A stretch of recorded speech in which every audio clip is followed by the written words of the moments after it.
But that was due to me kind of yammering. So if everybody kind of wants to get to their places, we can probably get this ball rolling.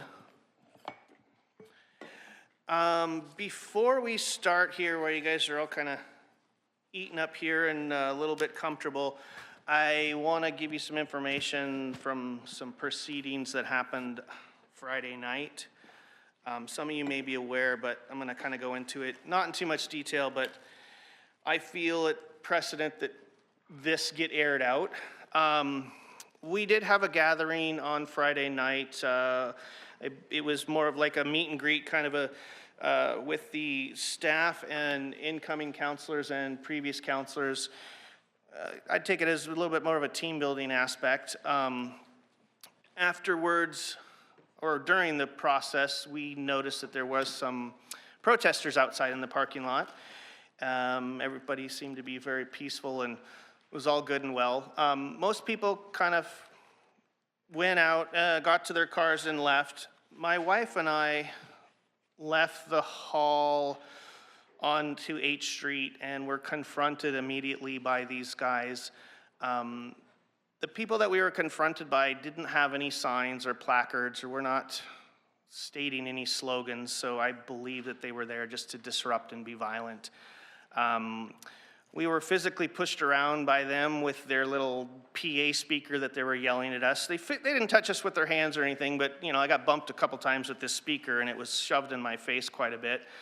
My wife looked at me and I sent her to the truck ahead and locked her in the truck, and I actually gave these people a courtesy to stop and answer a couple questions, and it escalated from that point. I entered my truck and they surrounded my truck with my wife in it. They surrounded and wouldn't let us leave. So I rolled windows down and asked them to get out of our way, and we started to inch into 6th Street, and one of the members that was, I don't even know if you want to call it protesting, one of these members that was agitating slammed their big PA speaker into the side of my truck. And I apologize. I got a little mad and I jumped out of my truck and I confronted this person. Didn't physically touch anybody, but asked him for his name and number and so forth. And there was a little bit of verbal altercation between us, and I was asked to get back in my car. So, by my wife. So anyways, we left, we called the police, and the police dealt with it after that fact. But I just kind of want to get the point across. If there are passionate people within our community, you guys are passionate to help this community, those passions are going to collide here and there. I think everybody needs to be having civilized adult conversations, and we need to treat each other with respect.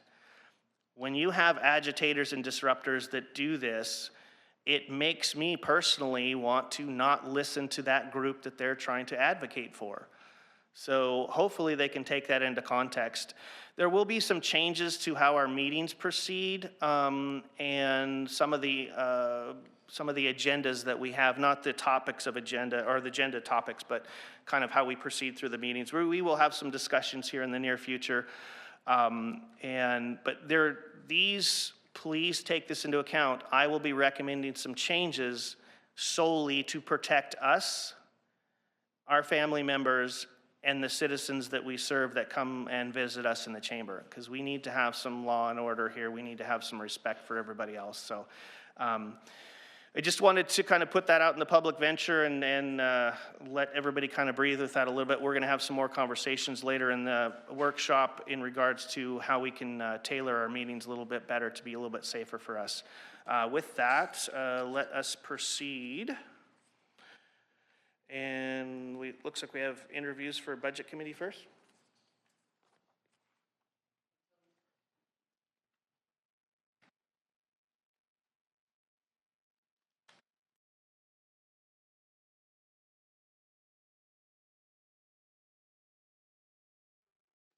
Okay. Sorry, Ms. Webb. Hi, I'm Tony Webb. Okay, so you are here for an interview for the Budget Committee. We'll start out. Does anybody have any specific questions?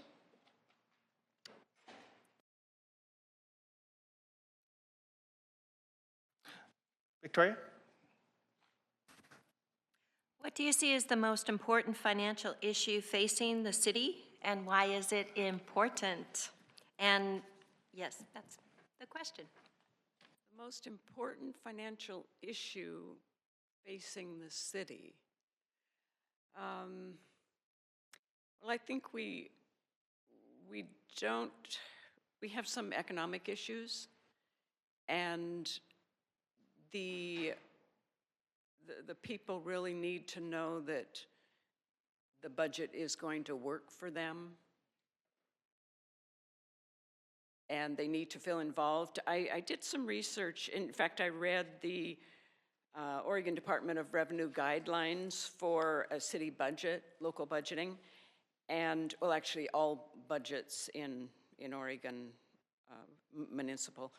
And they said that Oregon stands among other states in that we have established a standard for the budgets, and that it requires citizen involvement and public disclosure. And I think citizen involvement and public disclosure can go a long way toward tampering down the kind of incidents that happened to Mayor Scherf, where people feel they're informed and they're involved. And I just know from life experience that no matter what decision you make, there are going to be people who don't like it. So, I mean, that's just life. So I would say it's the economy in Josephine County and Grants Pass, and sort of building the budget around what can we do to help this area. Thank you. Indra? Yes, thanks for coming today. What specific contributions do you hope to make? Well, along the lines of I mean, congratulations to the new council members who were elected. I'm excited about your philosophy and wanting to make the city a better place. And I intend to make sure that the budget is in line with your goals for the city.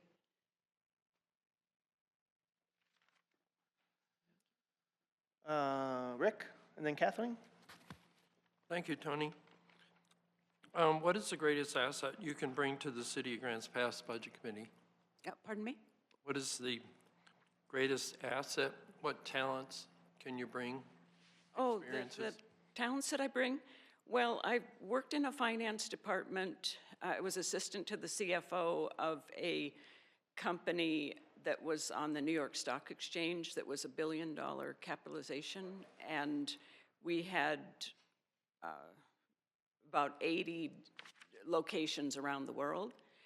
And I prepared the SEC reports, the board meeting reports, the financial statements, so I know quite a bit about it. Also, I think one of my talents is research, and I tend to not take something at face value, but want to look beyond and do more research into it. Thank you. You're welcome. Kathleen? Yeah, hi, Tony. I just want to ask you, you've lived here before, I see, and you've come back, and what do you think has caused the economic development to decline so much? What, in your estimation? What do I think of the economic development effort? Decline. The decline in it. Yeah. You've come back and there's storefronts empty, there's, what do you... Yeah, I think that more can be done, a lot more can be done. Right, but what do you think is kind of the root of that? Yeah. Well, I think I need to look into it more to answer that. Perfect. Hey, let me advise you guys with the microphones, you do have to kind of like pull them into you a little bit, and you will be able to hear yourself. So if you don't necessarily hear yourself, then the public can't hear you as well. So, yeah. Joel. Tony, thank you for applying. I appreciate that. So you're very willing to invest some of your time in a arduous task. What do you expect as dividends or reward to come out of that? For me personally, For whoever, the community, for you, for us, for the citizens?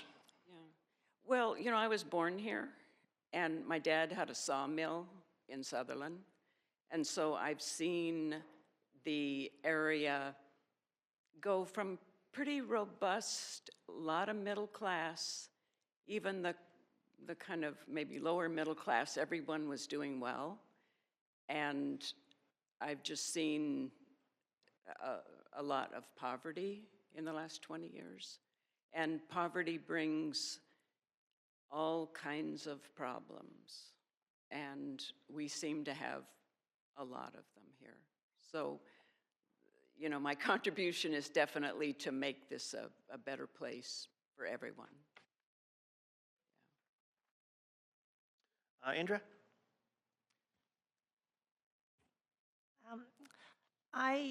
It wasn't clear on, so I know that you're from around here and you've been involved in local things here, and then you moved away. It's not clear to me, it says how many years, you said years total. How long have you been back since you moved away? Oh, gosh, you know, I've moved, you know, it's a long, like, do you want it from, as a teenager? No, just your most recent okay. time away Because and coming back. I've been kind of back and forth. Right. I moved here, I mean, I was living in Portland, and I moved here in 2009, and then I moved to Santa Monica in 2018, and then I moved back here just recently. But I've been reading the newspaper, and my mother lives here, my relatives live here. I have a lot of friends here. I got to know the county really, really well because I ran for commissioner, came pretty close. I got 46% of the vote, and then I ran for Southern Oregon Education Service District, and I was elected to that. And in that process, when you run for office, as I'm sure you all know, you get to know a lot of people. And I got to know a lot of people all over the county. And I go to my class reunions. So even though I was away, I've been in Los Angeles for the past 6 years. I would come visit my mother. I would stay in contact with my friends and classmates, read the newspapers. I'm very, very up on what's been going on. Okay, I understand you're up on what's going on. I guess just to clarify then, you were gone for 6 years. How long have you been back? Like I've been back 2 months, a year, 2 years? No, I came back December 7th. Thank you. So yeah, about a month. Well, welcome home. Right. Well, a lot of my friends, I mean, I have a lot of friends, and they were all saying, oh yeah, welcome home. And then I, of course, escaped the fires just, you know, in LA. So yeah, I've been following that too. It's scary. Yeah. Okay, I believe Eric was up next. Thank you for coming. Thank you for coming out and taking our questions this morning. But what prior work or volunteer experience have you had that will be helpful for this position if you get appointed? Oh boy, I have a lot of volunteer experience. So helpful for the budget position. Well, some of my volunteer experience has been putting on events and having a budget for that. When I was living in Portland, I put on an event that drew 1,300 people at the Schnitzer Concert Hall. And there was a lot involved in that. So, and we had a budget. So Yeah, I have a lot of volunteer experience. Volunteer experience, usually you don't have, if you have a budget, it's really small. So it's not, really can't be compared to the city budget of millions and millions of dollars. Kathleen? So maybe my question would be better asked as from before. Describe your knowledge of the city of Grants Pass. Describe the knowledge of what? Of the city of Grants Pass. Like how you've been following what's going on in the city of. Oh, in the city? Oh, well, reading the Courier and talking to friends. Yeah, that's how you've done it, but what is your knowledge of what is actually going on? I'm not sure if I understand my knowledge. Okay, let me rephrase that. So there has been a decline in the last 5 years. Like you said, there's more poverty here, and there's more issues going on in the town, like why this vote changed, why there's, new people in office now. And have you been following any of that being away? As you were away, were you following any of that? And since you've been back, what is your knowledge of what's going on in Grants Pass? Well, I was following certainly the kind of major things that were going on, the homeless issue that went to the Supreme Court. So, just general things I'm. excuse me, Tony.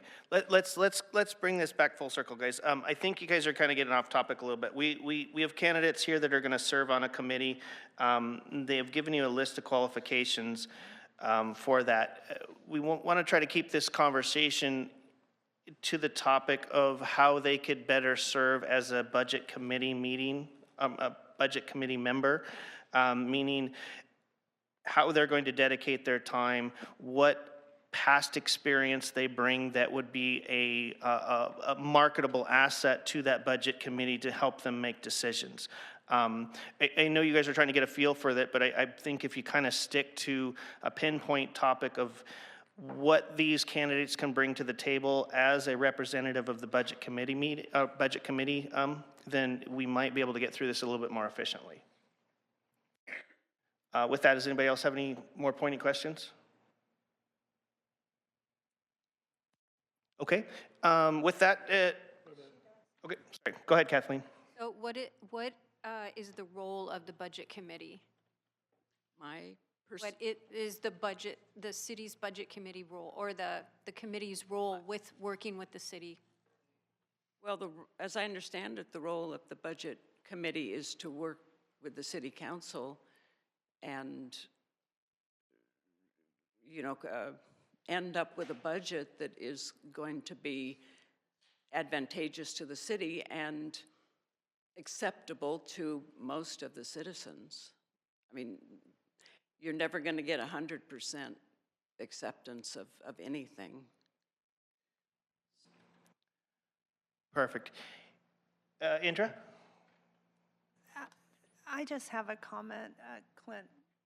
So I think some of the questions, and I appreciate your being here and answering, and quite frankly, you're our first interview, so we're learning here. But I think some of the questions, Clint, are pertinent to being on the budget committee because we want to know the person understands our community and understands the economics and the goals of the counselors in the community. So I think in crafting the budget, like you mentioned earlier, and I liked to hear that you're crafting the budget that the council meets the goals of the council. That's important to me. So with that said, I think it is important to get more of a feel for the person than just what some of the dry questions are. So thank you.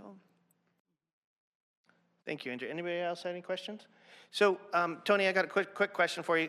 Can you just explain why you want to be a budget committee member? I would say over the past 10 years, I've just seen Grants Pass struggling, And I was active in a lot of groups when I was living here before, So Ready, and I mean, the whole list of them that I was active in. And I think the budget is the only financial piece that the people have to realize their goals and make the community a better place. Perfect. Anything else you'd like to add?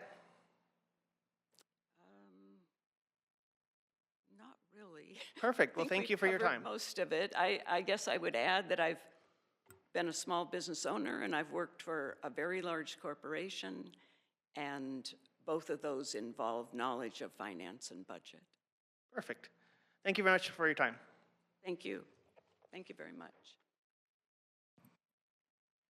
Maybe it also helped just as a reminder for council on the role of what a budget committee is. And a budget committee is there and put in place. It's a requirement of Oregon revised statutes that we have public meetings to provide an opportunity for the public to speak. The budget committee is there also to allocate resources. Council is the one who drives the policy and determines the policy and the goals for the council, and then we develop the budget associated with that.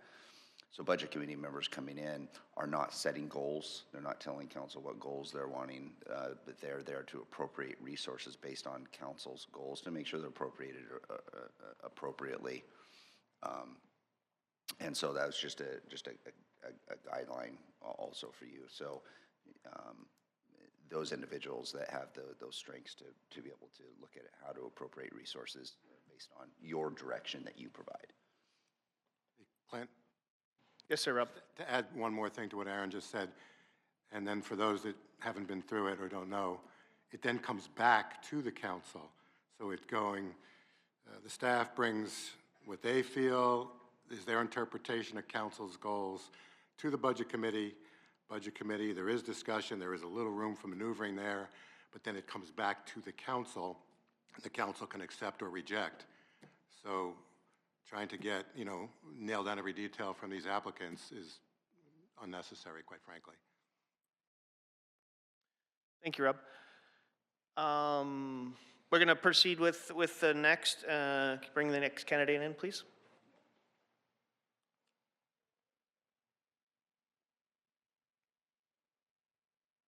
Come on up to the podium and introduce yourself and maybe give us a couple lines on why you want to be a budget committee member, sir. Good afternoon, Mayor and Council. Jay Meredith, and I have applied for the Budget Committee because I have a fair amount of experience working with the city's budget after 10 years serving as the finance director, and that was 5 years ago, so I think I've been away from the city long enough to have an independent perspective of what the city's budget looks like, and I applied for the Budget Committee and the new City Public Safety Advisory Committee because I have a passion for governmental budgets locally and a passion for police and fire and helping us accomplish the city's goals, and so I applied just because I would like to serve, and Budget Committee and Public Safety Advisory Committee are the two ways that I think I'm most qualified to serve. Perfect. And do we have any questions? Victoria, please. What is the most important financial issue facing the city, and why is that the most important financial issue facing the city? And aside from the most important issue, what are some other big issues that are going to come up and you're going to have to deal with in your opinion? I see the funding of the city's water treatment plant and the funding of police and fire as kind of tied for the two most important issues facing the city. I think I'm hopeful that the city's water treatment plant will get funded properly. So if I had to pick one, I would say funding of police and fire is the city's the most important financial thing facing the city right now, and which is why I'm also excited about the new City Public Safety Advisory Committee that is coming together, because that committee will ideally serve as another way to do strategic planning for police and fire, including financial planning. Thank you. Anyone else? Indra? What specific contributions do you hope to make? I think the best contribution, the best unique contribution that I can make to the Budget Committee is my many years of experience working with city departments and the City Council on making sure the budget is aligned with the city's top priorities and top goals. So as the City Council hopefully does a lot of great work to start the budget process, where the rubber really meets the road during the budget process is the strategic planning that the City Council does. I think I have a unique ability to look at the budget and analyze it and make sure that the dollars available in the budget have been properly allocated to the city's and the City Council's highest priority. So I think that's where I can be of the biggest assistance.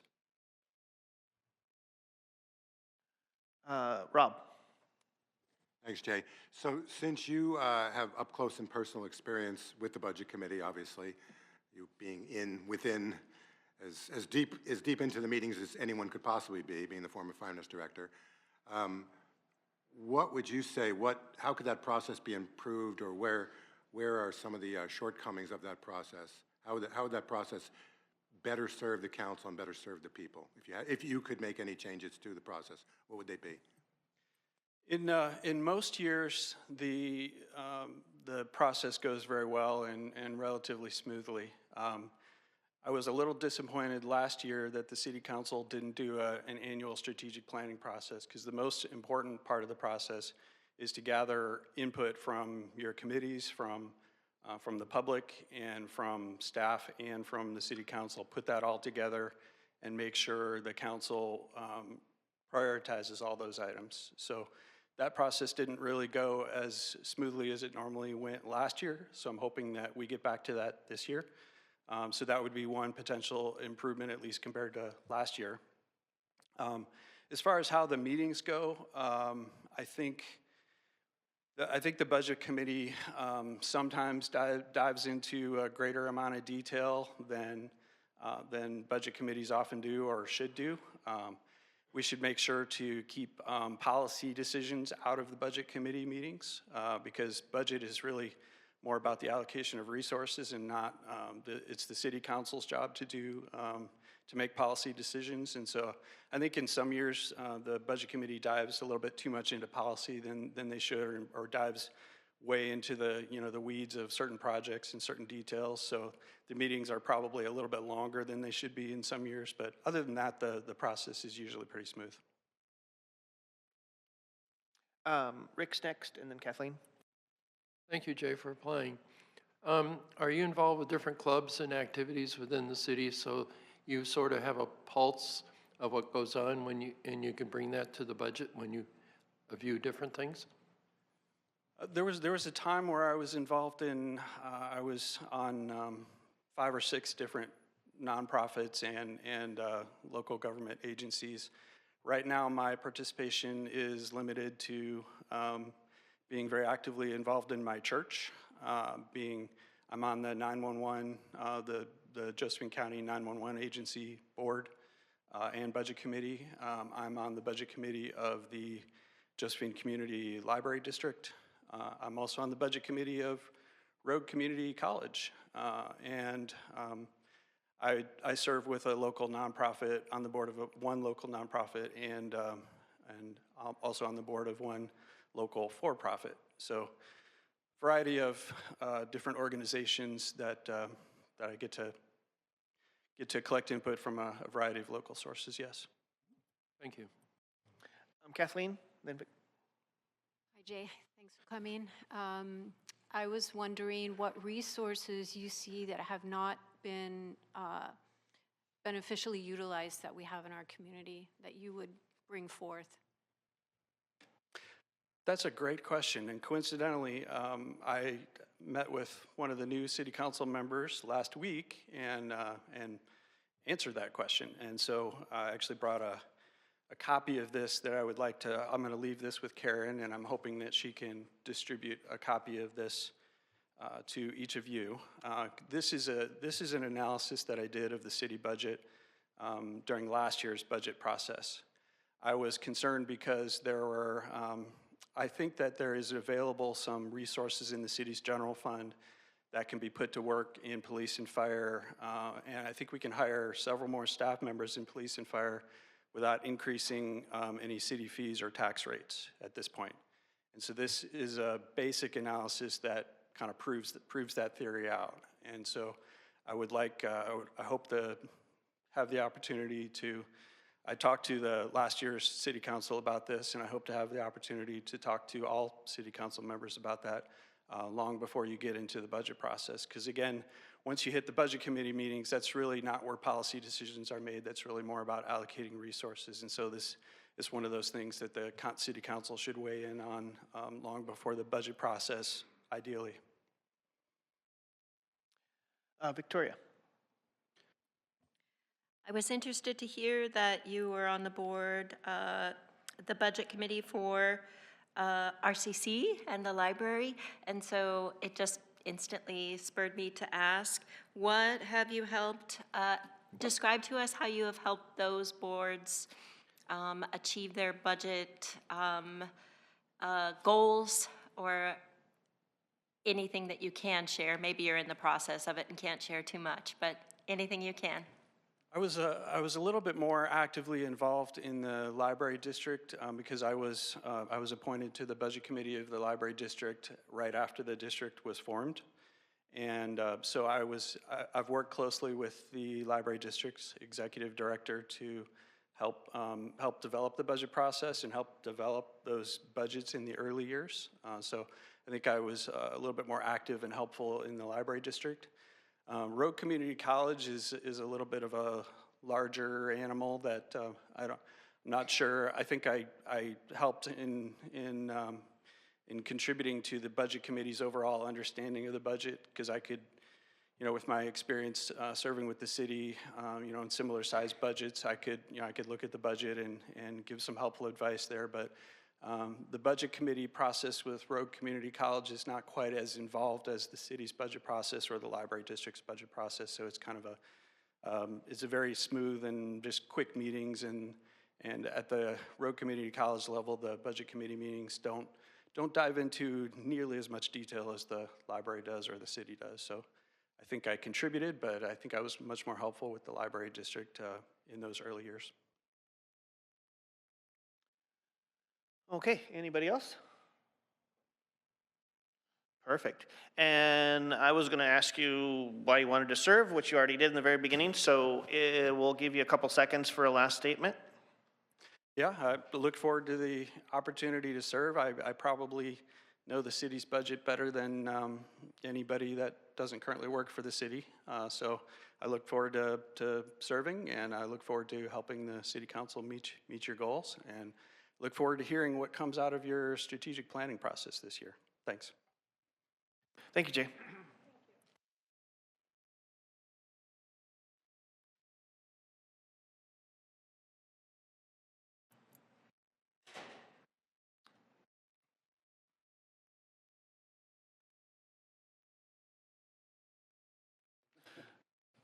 Okay, so we have one more. It looks like he is walking in from outside, so just give us a second.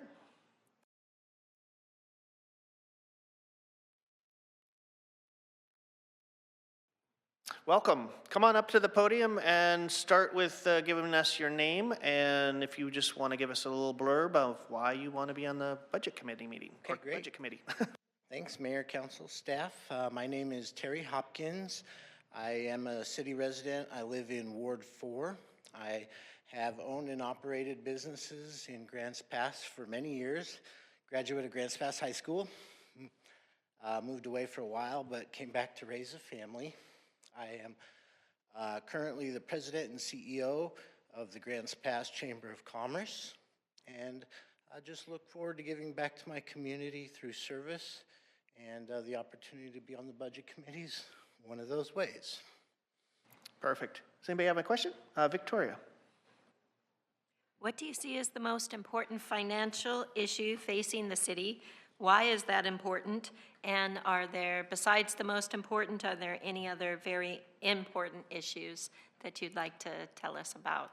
Yeah, thank you. I mean, I think the most important financial issue is going to be collaboration and folks, your constituents, understanding why decisions are made for spending. And in short, if I had to narrow it down and really truly answer your question, I would say that funding for public safety is going to be number one on that agenda.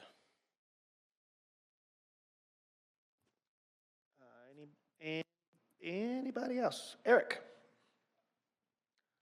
Was your finger up or you're pushing? Okay, sorry. Indra? Hi, Terry. What specific contributions do you hope to make being on the Budget Committee? Yeah, thanks, Indra, or Councilor Nichols. You know, I bring several different pieces of experience that I hope will be beneficial. One, just having been here for quite some time and knowing Grants Pass, both from the perspective of a resident, a business owner, and an advocate for businesses, but certainly lots of experience in my life balancing budgets, understanding how that process works, and admittedly it's going to be a little bit weighted in the private sector. But outside of the private sector, you know, many of the things that feed into your budget, I worked for the Oregon Restaurant and Lodging Association for many, many years and have a very deep understanding how lodging tax dollars work. I've been on the Tourism Advisory Committee, obviously the Business Retention Expansion Committee, through the chamber. And so I have a basic understanding of restricted funds. So when it's not just that private sector, I get to make all the decisions and move money wherever I want, and I'm coming to a budget committee, I certainly understand that there are certain rules and restrictions that you play with in where money comes in and where it can be allocated that I think would be a help, both with the experience of private and public. Anybody else? Kathleen? What is your understanding, Terry, of the role of the Budget Committee? Yeah, that's a great question. And, you know, I think that that's something that I would have to be brought up to speed a little bit. That of the questions I've been asked might be one of the tougher ones. As I understand it, you know, the Budget Committee is a representation of staff, elected leaders, and individual citizens like myself that come together to work through these coming months to set forth the 2025 budget for the city of Grants Pass. I'm sure there's a lot more than that I don't know about. Perfect. Now Eric wants, go. Thank you. Hello there. Thank you for coming, and thank you for bringing your volunteer time to us here today. But basically, I wanted to ask you, is there anything that you want to specify that you can bring to the table? I think it was touched on slightly, but is there anything specific that you think will help for this position that you're applying for? Yeah, thank you for that. And it will be just a touch repetitive, but for the sake of answering your questions, it is that balance of public and private. You know, having run private businesses and certainly understanding, I've been through good economic times, good businesses, bad economic times, and tough businesses, and I understand what it's like when cuts have to be made. A lot of times, you know, when the public is up criticizing we should do this or we should do that, having an in-depth knowledge of not only restricted funds, but the fact that the city is in a tough position when doing our budget this year. I anticipate it's going to be a difficult year. And so making difficult decisions is not hard for me. I mean, that's part of my individual private business background. When it comes to the public side and the service, again, I have a basic understanding of restricted funds. I understand how monies come into the city of Grants Pass, and although sometimes it might be nice to say, well, we've got money over here and a need over here, they don't always play well together. And so the very basic concept of restricted funds and public budgeting process and the difference of that between my own personal experience and private, I think will be a benefit. Victoria? Why do you want to be on the Budget Committee? Great question. I mean, ultimately, the short answer is I always have, whether it was private business, representing businesses with the chamber now, it's giving back to the community that I love. I hope to be able to have an impact and make this a better place for the generations to come. But Councilor Marshall, if I could just add one other piece, I was outspoken and opposed when the city council was reviewing options, including a sales tax and a tax on food and beverage. I was in opposition to that. And while I supported public safety, I didn't feel like those were the answers, and I was vocal. And at that time, there was some criticism, and maybe rightfully so, to say it's easy for people to say don't implement new taxes, but give us public safety when they are not the ones tasked with finding the answers. And I agree with that, and I owned that. And I said from that day forward, not only am I going to oppose the food and beverage tax and the sales tax, but I'll be involved in the conversations to find the right answers. I mean, we do need funding for our public safety. It's not an easy answer, but I'm willing to come to, and I'm going to admit, I don't have some secret answer in my back pocket, but I'm going to come to the table and continue to communicate and help find the right answers. Perfect. Anybody else? Okay, so I don't think anybody has any other questions. If you want to give us a couple exiting words, and then we'll say thank you. Yeah, thank you. Again, thank you, Mayor and Council. It's just a nice opportunity to continue to contribute. I look forward to fresh new ideas paired with the experience of existing councilors. And I just hope that I have the opportunity to participate.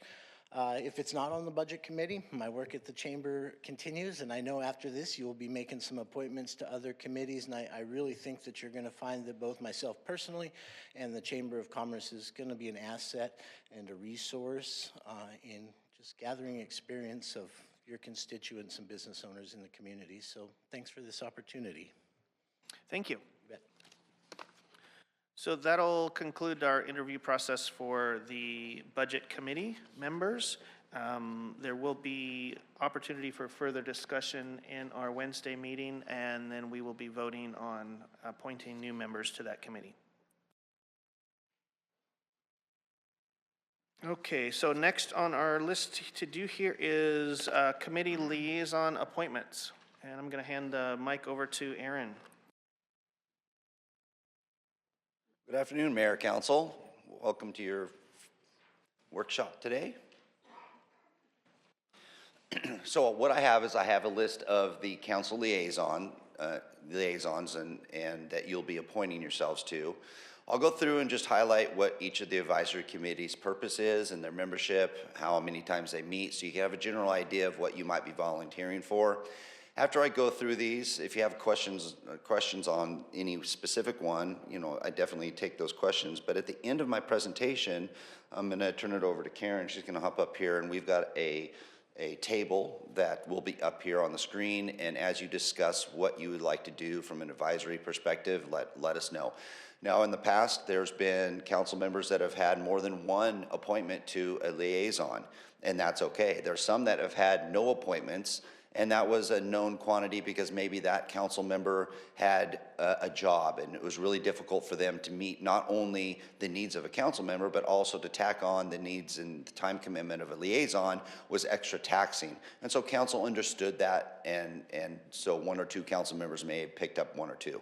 The key is when I'm going through these, and when you're looking at this, if you have already probably given some thought on what liaison you'd like to be an advisory to, is what is your passion? What would you like to learn more about? What would you really want to get involved with to be that council liaison? When we're talking about council liaison, the role of council liaison is not to be an active participant on the advisory committee. Let's just say, let's take art, our committee on public art. A council liaison is really there to help facilitate improvements of communication between the advisory committee and the city council. If city council has a special project for an advisory committee, that council liaison along with the staff member, is supposed to go there and help explain what the council's looking for and and council's desire for them to start to work on a project. Or let's say an advisory committee is working on something and council realizes that, you know what, that's being focused on over here, and, or maybe that's not a road that they should go down because it's already been discussed at the council level. Council could say, hey, that's a great idea, but actually we're tackling that. It's going to be on our agenda in a month and a half from now. So that's something we'll be taking on, and if we need any input from you, we'll make sure to get that, and we'll have that brought forward to you. So it's an opportunity for you to give council's perspective on things, to make sure that the advisory committees are tracking appropriately to what you believe council's desires are, but not to be an active participant in there, but to be a voice to help improve communication. So we'll take the first one here, Bikeways and Walkways Committee. So the purpose is to implement the non-motorized chapter of the Master Transportation Plan, to seek input from the community, coordinate and disseminate information for public education about biking and walking routes and rules, and to serve as a resource and advisory group regarding bike and pedestrian trails for the city and the county. Current liaison is Councilor Pell. They meet the second Tuesday of each month at noon. Questions on bike and ped? I got a question in general. Yeah. Just kind of going back to your role of the liaison, is it kind of protocol or procedure, as being a liaison to these committees, do they often, or is there ability for them to reach out to you during that meeting for consult as liaison? Yes. Or is it just more of an observation role? No, they're there as a consult. They're there. Hey, what do you? They can ask. Hey, do you think council would be interested in us moving this direction, or you know, tackling this topic? And you. So it is a little bit more interaction instead of just sitting in the crowd. Yeah, you're not just That's the sitting in point the I'm crowd, trying to get to. but you're not like saying, I want this art here. If you're like, and you let them do their thing, and you're like, oh yeah, that sounds like that'd be a great project, and I'll make sure I keep council updated on it. Okay, that gives me a better understanding. Thank you. And I just wanted to know, so sometimes it said 2 people could be on the committee, or like we're seeing now, is that just one person delegated to each committee? Primarily, we've designated in your advisories one. Sometimes we have an alternate, especially if someone might have some time constraints, and it's a known time constraint, but it's ultimately council's decision on if you want liaisons and how many liaisons you actually want. But I think one is usually a good practice. So the Committee on Public Art, this provides Grants Pass City Council with information pertaining to public art. It creates opportunity for the placement of art in public locations. It promotes collaboration between city departments, artists, architects, developers, and property owners. This liaison position is vacant, so if art is a passion of yours, you may want to put your hat in for this one. And the time and date of these meetings is the second Tuesday at 5:30 p.m.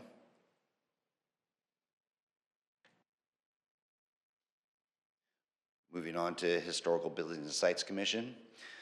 To review any proposed alterations to any historic district or designated structure in the urban growth boundary to promote the community's historic preservation, to advise other interested agencies on matters related to historic preservation, to identify areas of archaeological significance and buildings of historic or archaeological significance, and to act as the loan review body for historic renovation loans.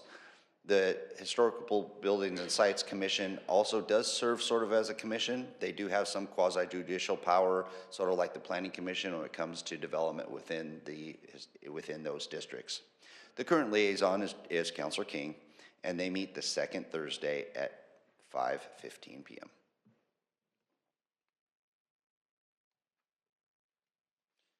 Our next one is our Parks Advisory Committee.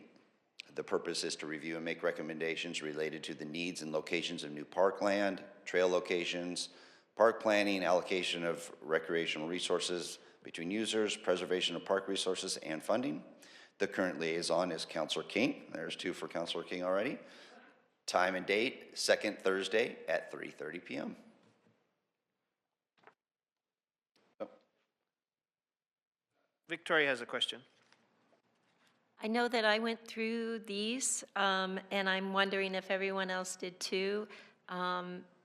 just in the interest of saving a little bit of time, is there anybody who needs them read through again? Or can we just jump to assignments? That's my question. Thanks. If it is the consensus of the council that they are fully educated on these committees and you want to move forward to assigning a liaison for the vacant positions and or change the liaison to the current positions. So we got a little question on the table. Rob's got a question. Well, I'm okay with moving forward with the assignments if everyone else feels that they've had their, they understand the situation. There's a couple things I wanted to add first, and Joel and Rick could, disagree with me, but if they want, I'd be curious to hear what they have to say. But it's been, my sense is that none of the newer counselors really have any idea what to expect here. So to try to describe that, you could go, and correct me if I'm wrong, Rick or Joel, you could sometimes go 2 or 3 months, 2 or 3 meetings with the commission or the committee, not having any questions for the counselor that's there, quite frankly. You could go months with no interaction whatsoever. You're just an observer. They always will, almost always, in my experience, they almost always ask you if you've got anything to say. And often you will have nothing to say because it's kind of, they're focusing on whatever goals they've had, sometimes working on them for years, and it's got really very little to do with a counselor at that point. The other thing I'd also say is, often when they ask a question, you may be able to answer it, but you also have to understand that you're one of 8 counselors, and you may not be able to answer it for that reason because you're not speaking for the whole council. The last point that I'd like to make, so in other words, this is not a real, we'll say, high-intensity activity for a counselor. It can be helpful to the committee, or the commission, but what I would say is that the liaisons used to be, in my opinion, a lot more necessary or valuable. For instance, when I was on a commission back in 2005 or 6 or something, our council liaison for 4 years never showed up once, not one time. And back then, that was a problem because at that time, we didn't make it clear until about 3 years ago, 3 to 4 years ago, that the staff liaison, who's at that meeting, it's their responsibility to communicate any motions that committee makes back to the council and the rest of the staff. So in other words, it used to be the counselor liaison's responsibility to communicate the strongest points that were made in that meeting. We now made it very clear, and staff has embraced it, that it's the staff liaison's person to, again, communicate any motions that the committee makes. So if a committee had no liaison there at a given meeting, or even a committee had no liaison, for the whole year, theoretically, the staff liaison is communicating the most important aspects of what went on in that committee. That didn't used to be the case. So council liaison was, in my opinion, very important until about 4 years ago, when we made sure that it now became clear that it's the staff's responsibility to communicate those things. So if we have a committee, and one other small correction I'd like to make to it, Aaron said, he said some of the counselors may have had more than one committee. I think Joel and Valerie probably had about 6 each, right? I mean, how many did you have, Joel? No, I don't know, like 6. Yeah, Joel, so for real, like I'm not using hyperbole. So there were some that had 6, I only had 1, that's all I could really fit in. And probably some years, someone may have had none. But if one of these committees or commissions, committee more likely, if one of the committees doesn't have a council liaison because the staff it's now clear that the staff needs to communicate that as part of their job, it's not, in my opinion, the end of the world if one of these committees goes without a liaison. But, Rick or Joel could have a different opinion. But. Oh, thanks, Rob. I appreciate that input because that's actually telling, because you guys have experienced this before. It's a good transfer of information. I got Joel and Rick here arguing. I'll take Joel first. I would add to what Rob said, these are volunteers. They're investing their time, and they deserve to be heard and to be effective. So when I'm a liaison there, I try to help them succeed and align with the city goals that we have, because they don't make policy. They're not a policy-making body, but they're volunteers, and it's very frustrating from their perspective if the liaison doesn't show up, because they figure nobody cares and I'm not making any difference, so why am I here? So you're saying it is more of like a courtesy outreach to these committees that know that they're supported by us. Okay. Rick? I also agree with the comments that Rob and Joel have made. I've made it a purpose to attend the committees I've been on, to interact with them. I've been careful not to, I want to say, as Aaron expressed, that we're not there to give them direction per se, but I think we're there to give understanding two ways. One, if it's already been expressed, if they have something they want to bring to City Council, to make sure that we as a liaison understand what we're bringing forward, but also that the request is reasonable. If it's not reasonable, many times I've said, if you're bringing it to the council in that form, it's not going to go. You need to do this, that, and that by providing more information. So in many cases, when information is put together, I want to have a full understanding of what's being presented. So I do ask a lot of questions, so I have that understanding, so that to know what they want to do and where we're headed. Thank you. Rob? So one other point I'd like to make too, with when Joel says that the committees want to feel like they're being listened to, they're important, or all that, I think that all of them really appreciate and are very focused on the time they get to present during, we'll say, strategic planning.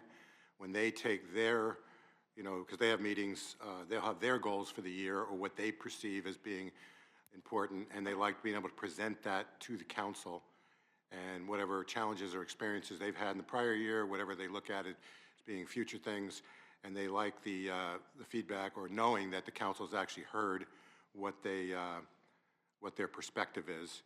I think that goes a long way to valuing what the committees and the commissions do. Andrea? So may I ask what happened 3 years ago Rob, that you felt it turned over more to the staff than the liaison? I'd like to just understand why that changed. Okay, I'm not going to say that it was a line of demarcation, that it was finally that the counselors actually requested and essentially told Aaron that we want it to be staff's responsibility to report on what goes on in these meetings, because sometimes there would still be gaps in the communication, especially if a committee didn't have a liaison, or if liaison couldn't make it. There's been a few times this year when I just have not been able to make Tuesday at 12 o'clock. I try to, that's a part of my schedule, I try to block out, or I try to work around, but I don't always. But there were times when things absolutely slipped through the cracks, or there was no communication.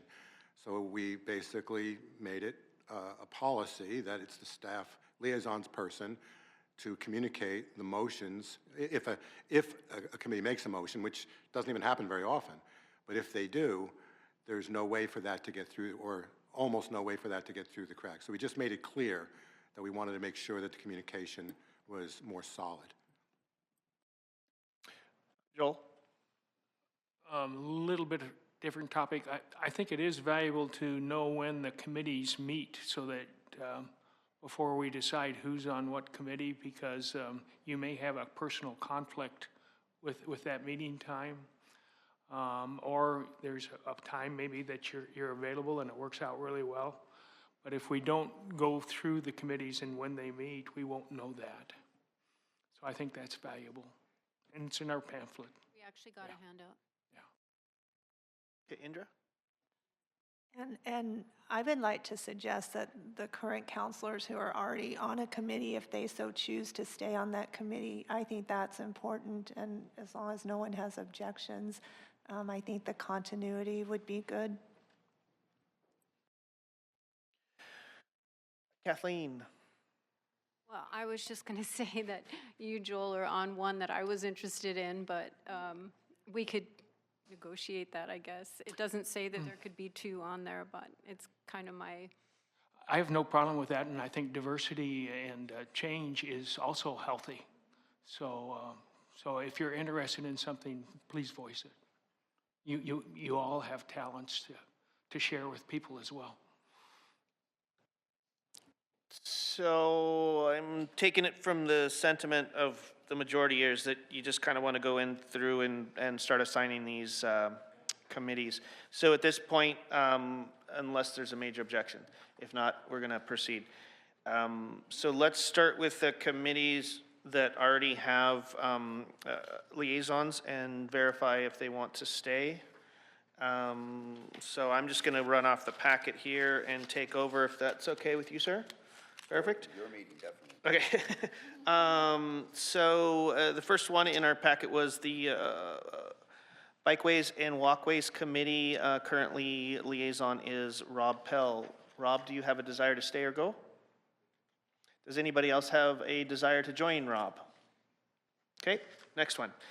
Committee for Public Art, that is a vacant position. It is meeting the second Tuesday at 5:30 p.m.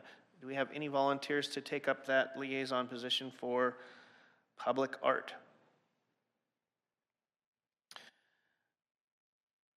I see nobody at this point. Rick?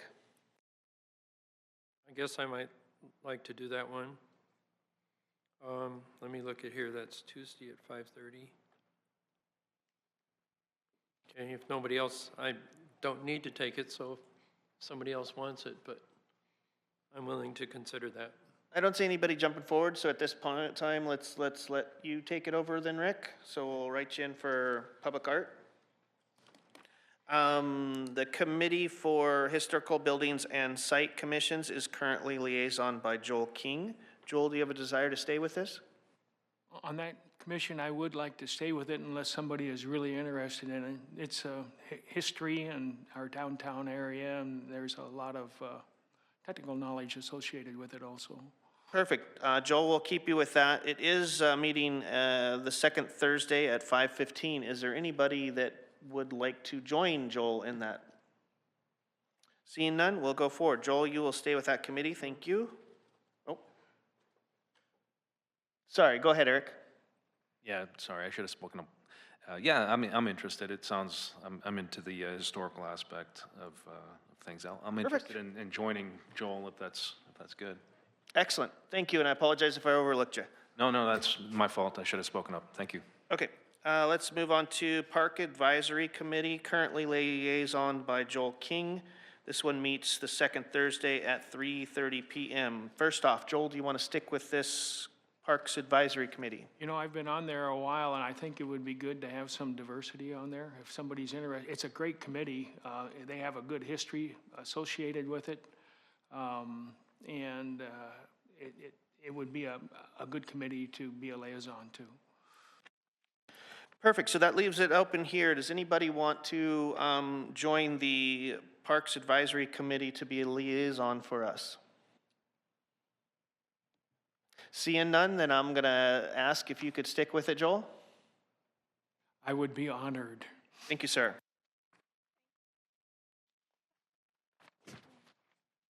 Okay, our next committee is a Tourism Advisory Committee. Currently, it has no liaison. It will meet the first Tuesday at 4 p.m. Does anybody have any interest in being the liaison for Tourism Advisory Committee? Indra? Okay, so we'll put Indra in there unless anybody else wants to join her. If not, perfect, we're moving on. The Urban Tree Advisory Committee is currently a liaison by Joel King. It meets the second Monday at 6:30 p.m. I don't know, I mean, I think Joel's like the least experienced person for this committee, Mr. Tree Boy. No, that was actually an underrooted compliment because I know you've served a lot with the Forestry Service. Would you like to stick with that, sir? I would, but I'd also be willing to share it, or not even share it. I would be willing to give it up if someone else has a passion in that area, because it's good to have diversity. Perfect. So we have an offer on the table to either join Joel or take it over completely. Is there any interest in the Urban Tree Advisory Committee? Seeing none, we'll leave it to you, Joel. Thank you very much. Our next committee is the Josephine County Addictions, Mental Health, Public Health Advisory Committee. This is currently being liaison by Joel King. It meets the second Thursday at 11:30 a.m. Joel, do you wish to continue with this Josephine County Addiction, Mental Health, Public Health, and Advisory Committee? So they meet quarterly. This is a little different committee. It's a joint committee with the county. So you are a voting member. And you have all the other nonprofits around the table along with the county health department. And it's a really good, vigorous discussion, and I've learned a lot about what goes on that I would not have known otherwise. Because there's a lot going on, as for those of you that have worked in the field.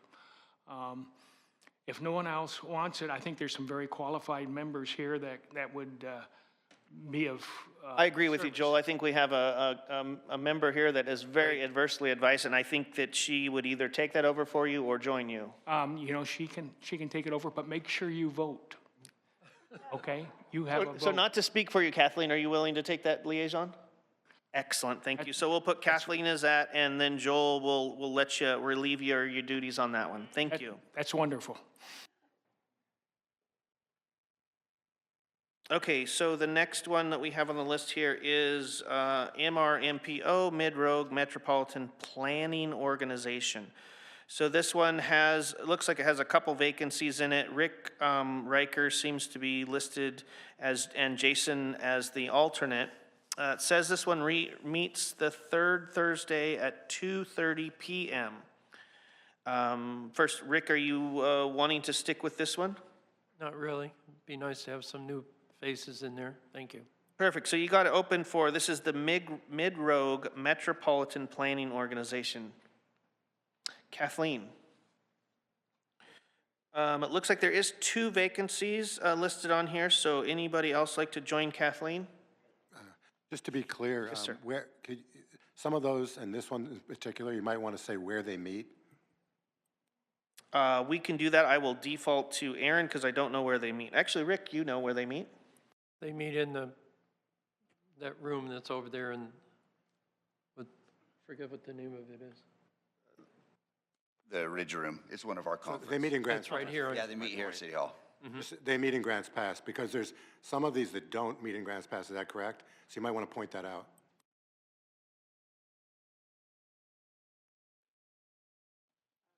Yeah, I think that goes into the end here where they're actually optional ones, so we weren't, we'll try to point out as much information as possible. So if we do miss anything, thank you, please bring that up. So this one here, Metropolitan Planning Organization, we still have another vacancy. Anybody want to volunteer for that? Seeing none, and Rick, you said you're willing to stay with that? Nope, okay. So we still have a vacancy on that. Go ahead, Jason. I was going to say, if council chooses and they don't have another appointee, we can appoint another staff member to that committee. It's important that we do fill all the vacancies because those are voting positions and they bring money for transportation projects to Grants Pass. Okay, so Jason has said that we would fill that position with a staff member if nobody else is interested. Currently, we have Kathleen interested in that. Rick does not want to proceed forward, so we have one council member. Anybody else? Seeing none, Jason, can you please appoint another staff member? I'll actually bring that back to you at a future council meeting. You guys have to do the appointment and then that goes to the MPO, but we'll get it in front of you ASAP. Perfect, thank you.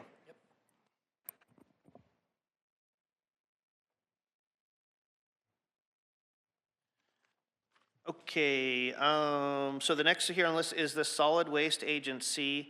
His current liaisons are Rick Riker, Bradley Clark, and I'm going to mispronounce it, Kira. And then this one meets third Tuesday at 3 p.m. Rick, are you willing to stick with this one? Yes, I'd like to stick with it. Okay, is there anybody else that's interested in joining with Rick or no? Sounds good. Perfect. Rick will stay with that. I appreciate it. Okay, so we have So Ready, which is Southern Oregon Regional Economic Development, Inc.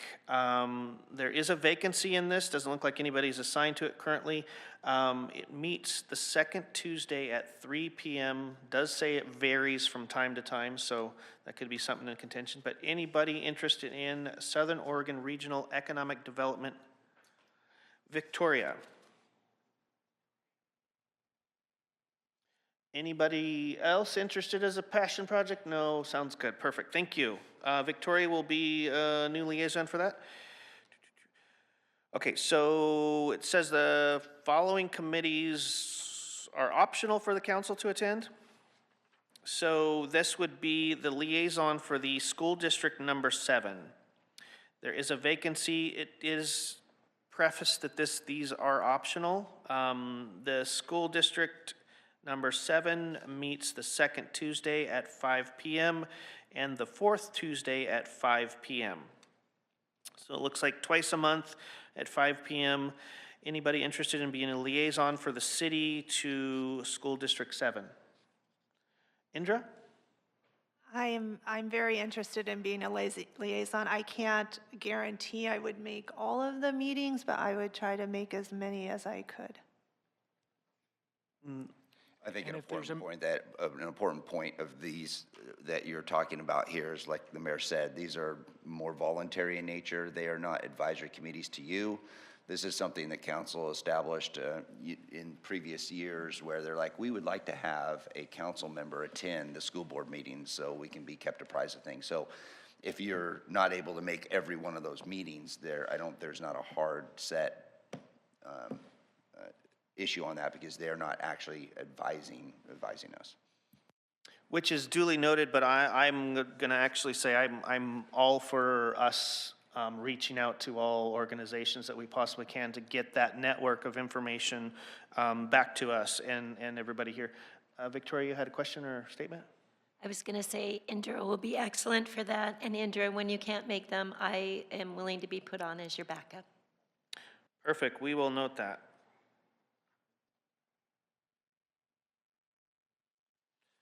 Okay. Sorry, got to turn the page. The next one, again, these are optional, but the next one on the docket here is the Josephine County Emergency Management Commission. It looks like it meets the third Tuesday at 1 p.m. quarterly. There is a current vacancy on this. Does anybody have interest in the Josephine County Emergency Management Committee? Joel, question, statement? Yes, I do, because I got a good background in that with emergency management in my job for the last 35 years. So. Perfect. Anybody else interested in joining Joel? Seeing none, thank you. Next one is Rogue Valley Area Commission on Transportation. This one meets second Tuesday at 9 a.m. every month. There is a vacancy here. Is anybody interested in the Rogue Valley Area Commission on Transportation? Kathleen? Perfect. Anybody else interested? Seeing no hands, thank you. Looks like our last one here on the list is the Rogue Valley Council of Governments. There's a vacant position here. This meets the fourth Wednesday at 12 p.m. So this one says Rogue Valley. Where does this one meet, Aaron? Usually it's Central Point. Okay. So with all that information in hand, is there anybody interested in the Rogue Valley Council of Governments? Victoria? Okay. You are duly noting that that will be travel. Perfect. Okay, anybody else interested in that? Seeing none, thank you. So we've gone through all the committees that we have here. We've gone through the alternate committees. I believe we are settled. Is there any more discussion or questions about any of the committees that we've discussed so far or the appointments? And I'm drawing this out because I'm reading to make sure that I didn't miss anything. Clint, One yeah. second. Okay. Sorry, Rob, go right ahead. I just wanted to make sure that Did you mean to overlook yourself for volunteering for any of those committees, or was that just an accident? No, I did not overlook myself to volunteer. I gave you guys an opportunity to, and, you know, I can reconsider that, but I did not overlook myself. Kathleen? So when do we find out where the meetings are being held? Is it that, because it's not listed on here? We'll be getting a hold of you and letting you know where and when and everything. And also, Mayor, you are on one committee. It's the LIPSIC. That appointment is mayor only. Okay, I guess I have one. One of the ones I would be absolutely interested in, and I apologize to not overlook myself. I was actually focused on giving you guys attention with that. I would probably join Victoria with the So Ready organization. I do have a passion for urban development and growth, and I actually have a correspondence with the guys that are running So Ready right now. So you can put me on for that one. And again, last moment, any questions or discussions about committees and liaisons? Not seeing any. We will go into, does staff have any questions for us on that? Just on the So Ready one, I think ultimately there's one position that's open for that, and so you would need to choose one individual. You may be able to have an alternate, but we usually don't, on the So Ready board, we usually don't have alternates, so you just pick one to be appointed to the So Ready board. Okay, well, I'll allow Victoria to take over if she so desires. If you don't, then I can take over for you. Your choice.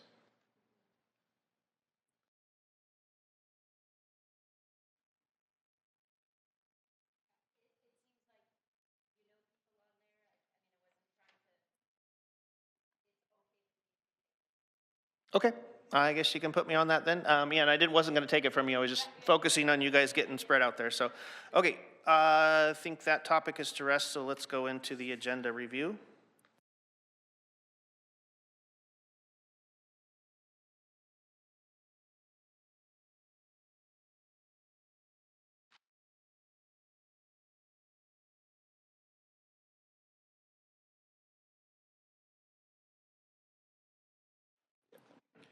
So for the agenda review, we'll start out with, does anybody have any questions about the next agenda?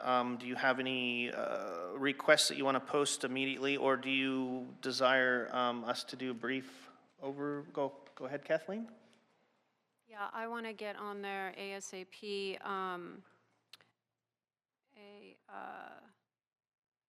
Do we do motions or? No, we just what you'd want to do. I want to address the strategic planning retreat that supposedly is coming up. Strategic plan, yeah. So you would just mention that you're interested in having a workshop discussion on strategic planning, and then depending on what you might want to have, I would. And if enough council's like yes, then the mayor usually says yes, we'll put it on the agenda. Sometimes a council member will bring something up, and I may interject and say that might be more efficient for a memo, and sometimes we'll be able to take care of those requests through a memo process. It all depends on what kind of information you're seeking. Okay, so first, we're going to table that topic for 1 second here. Let's, everybody has an agenda in front of you. January 13th through, looks like March 17th is actually listed on here. If anybody's perused this in the past and has any questions or comments specific to this agenda that's set forth, please bring them forward now. Any questions or comments? And Mayor, one of the things that is helpful for us from a staff perspective is, especially on these meetings where we've got Monday meeting and then a workshop on Wednesday, if you just take a look at and you're perusing the January 15th meeting, which you have your packet now, but after you've reviewed your packet, if there's some specific questions or you're like, oh man, I'm not sure, and you hadn't had an opportunity to reach out to me to get clarifying questions, this would be an opportunity for you to say, hey, yeah, I would like to have more information on this item on the January 15th meeting. Or you may look at something on the consent calendar and you may say, you know, I'd really like to have a special presentation on this consent calendar item. Can we do that? That would be another opportunity. So that just provides us with making sure we give you the information you need to make an informed decision on that Wednesday night. If there's anything that's missing from the packet or you need more of, this would be a great time to let us know if you haven't already reached out to me.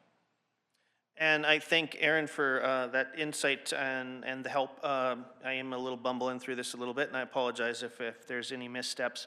So at this point, yeah, if there's any recommendations for the specifically for the January 15th meeting or any questions on the agenda, it would be proper time to pose that. Rob, you have a question or comment? Yeah, I'd like Wednesday night items H and I removed from the consent, and I'm just looking for a very, very brief overview from staff, not an in-depth presentation. So just to clarify, items H and I on the consent agenda are resolution to enter into a 3-year labor contract with the Grants Pass Police Association, and I was resolution amending the comprehensive fee schedule for required adjustments. So those 2 items have been requested to have a small presentation and stay on the agenda, Cassandra?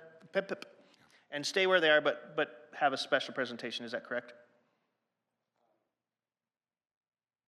I'm just clarifying.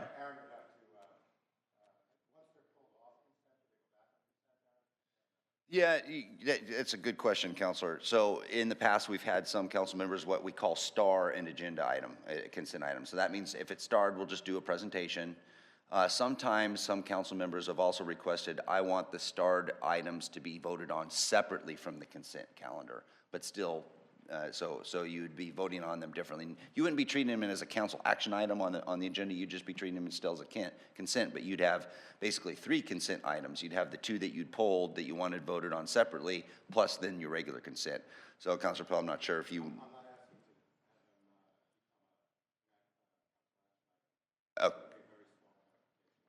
So it sounds like all Councilor Pell is wanting is just those 2 items starred, so we'll do a brief presentation on those 2 items. They'll still be part of the consent calendar. So perfect. So for clarification for us going forward, when you request a start item for the consent agenda, that is to basically keep it on the consent agenda, but you get a little bit more information, maybe a small presentation before it's voted upon. And that's what we're going to do with H and I as requested by Rob. Is there anybody that doesn't want to do that? Sound good? Indra?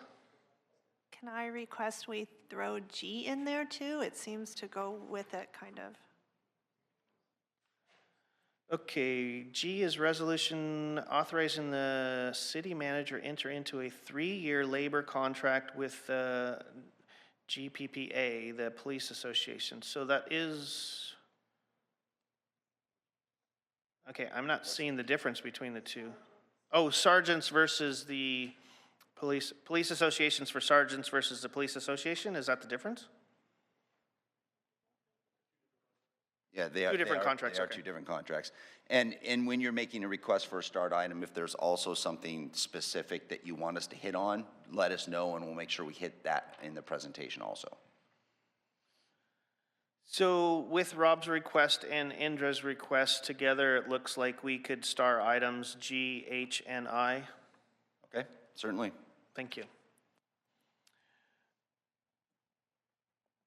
Does anybody else have any comments and let's stick with January 15th, our first one meeting here. Does anybody have any comments or questions about agenda for the 15th? Victoria.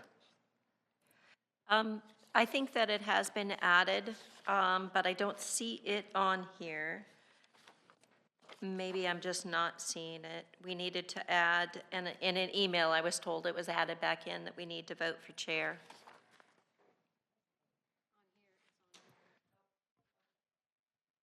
Yeah, it's highlighted in, oh yeah, on the schedule we're looking at here, it is highlighted that you will be electing, one of your first motions will be doing an election of council president, and at that time you may also want to do a vice president. Currently right now we have a president and vice president, if you so desire to continue that, but for sure you have to do at least the president role.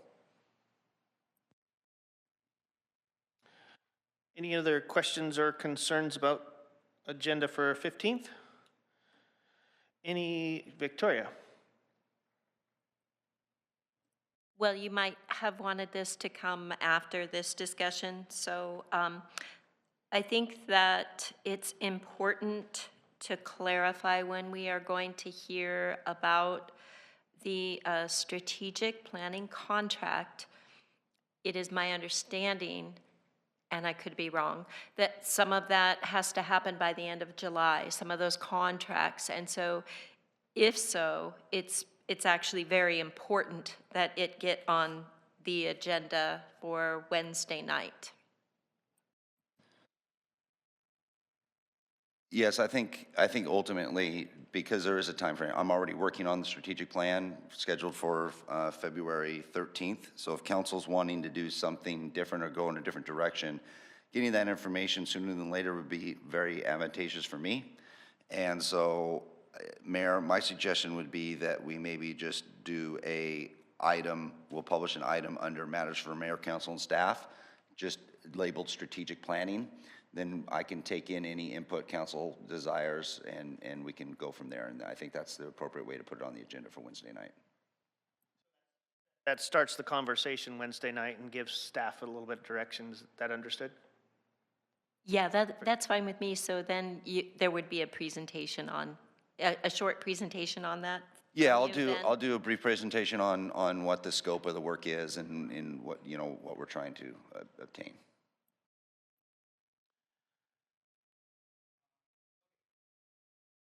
Perfect. So I think we can put our next meeting to bed. Any other questions or comments on the preceding agenda through March 17th that listed on this paper?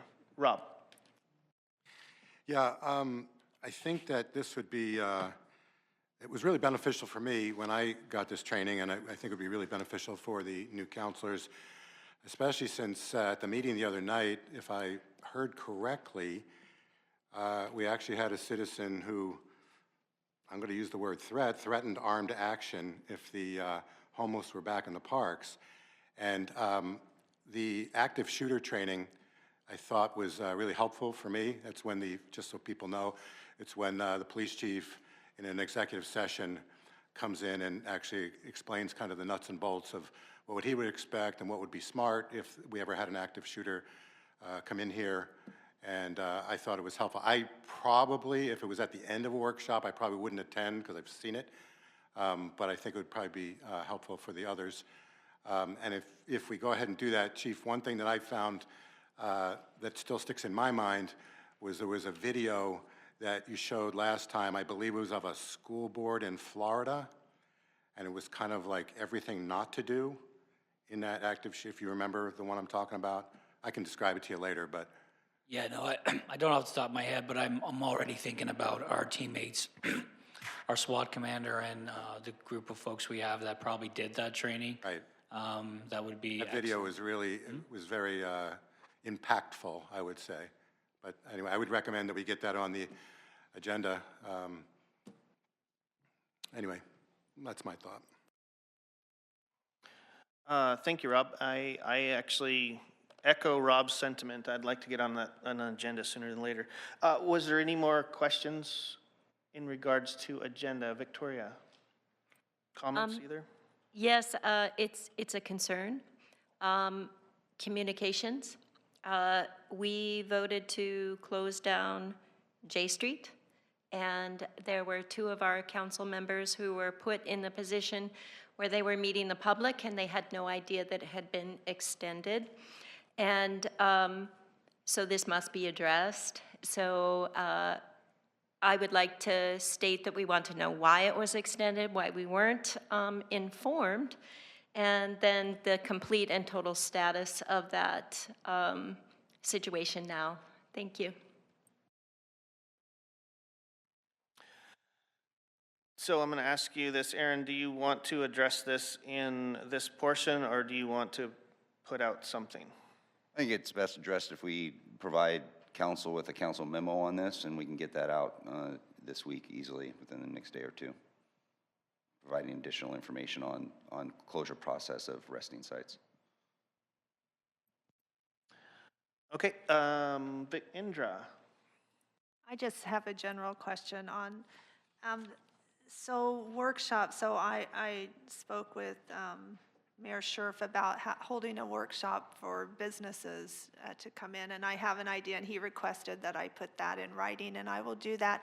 When we request certain items for workshops, when can we expect that to be on the agenda? Like, does it take a month or 3 months, or how does that work? No, that's a great question. So sometimes if someone requests a workshop and based on, maybe there's a time associated with it where it needs to be spoken about, say for instance, strategic planning. We need to talk about that sooner than later because we're in the process. If there wasn't something there, the normal process is it goes on the back of this form as a request for either a workshop or a request for a business meeting. And then during the agenda review period with the city manager, the mayor, and the council president, they'll go through and they'll figure out where the best place is to put these items on the agenda based on feedback from staff or feedback from council on, okay, this item is going to require us to about 2 weeks, give us 2 weeks so we can get the information for you. This item could be, hey, we can have it next week if you wanted to, whatever it is, and how we fit it into the schedule.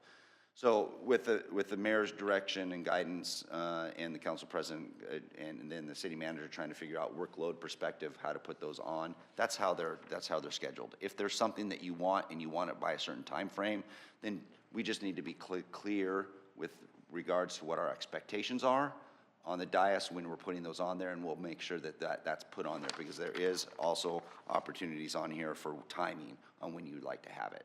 So if you said, yeah, I want to have a workshop on whatever it may be, grants to small businesses, and I'd like to have it by the end of February, great. So we'd have timing, must be by February, and we put it on there.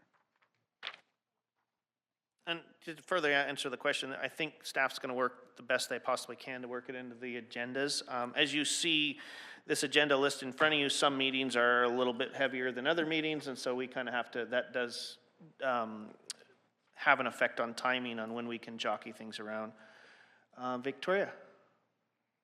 I see that the 3rd and the 10th, it appears as though the workshop on the 3rd is open, and the 10th is urban tree, seems a little light, and then there's a holiday, and then so there was a request to have a comprehensive workshop on homelessness, and so I would like to know if that can be added to the 3rd or the 10th of February. Thank you.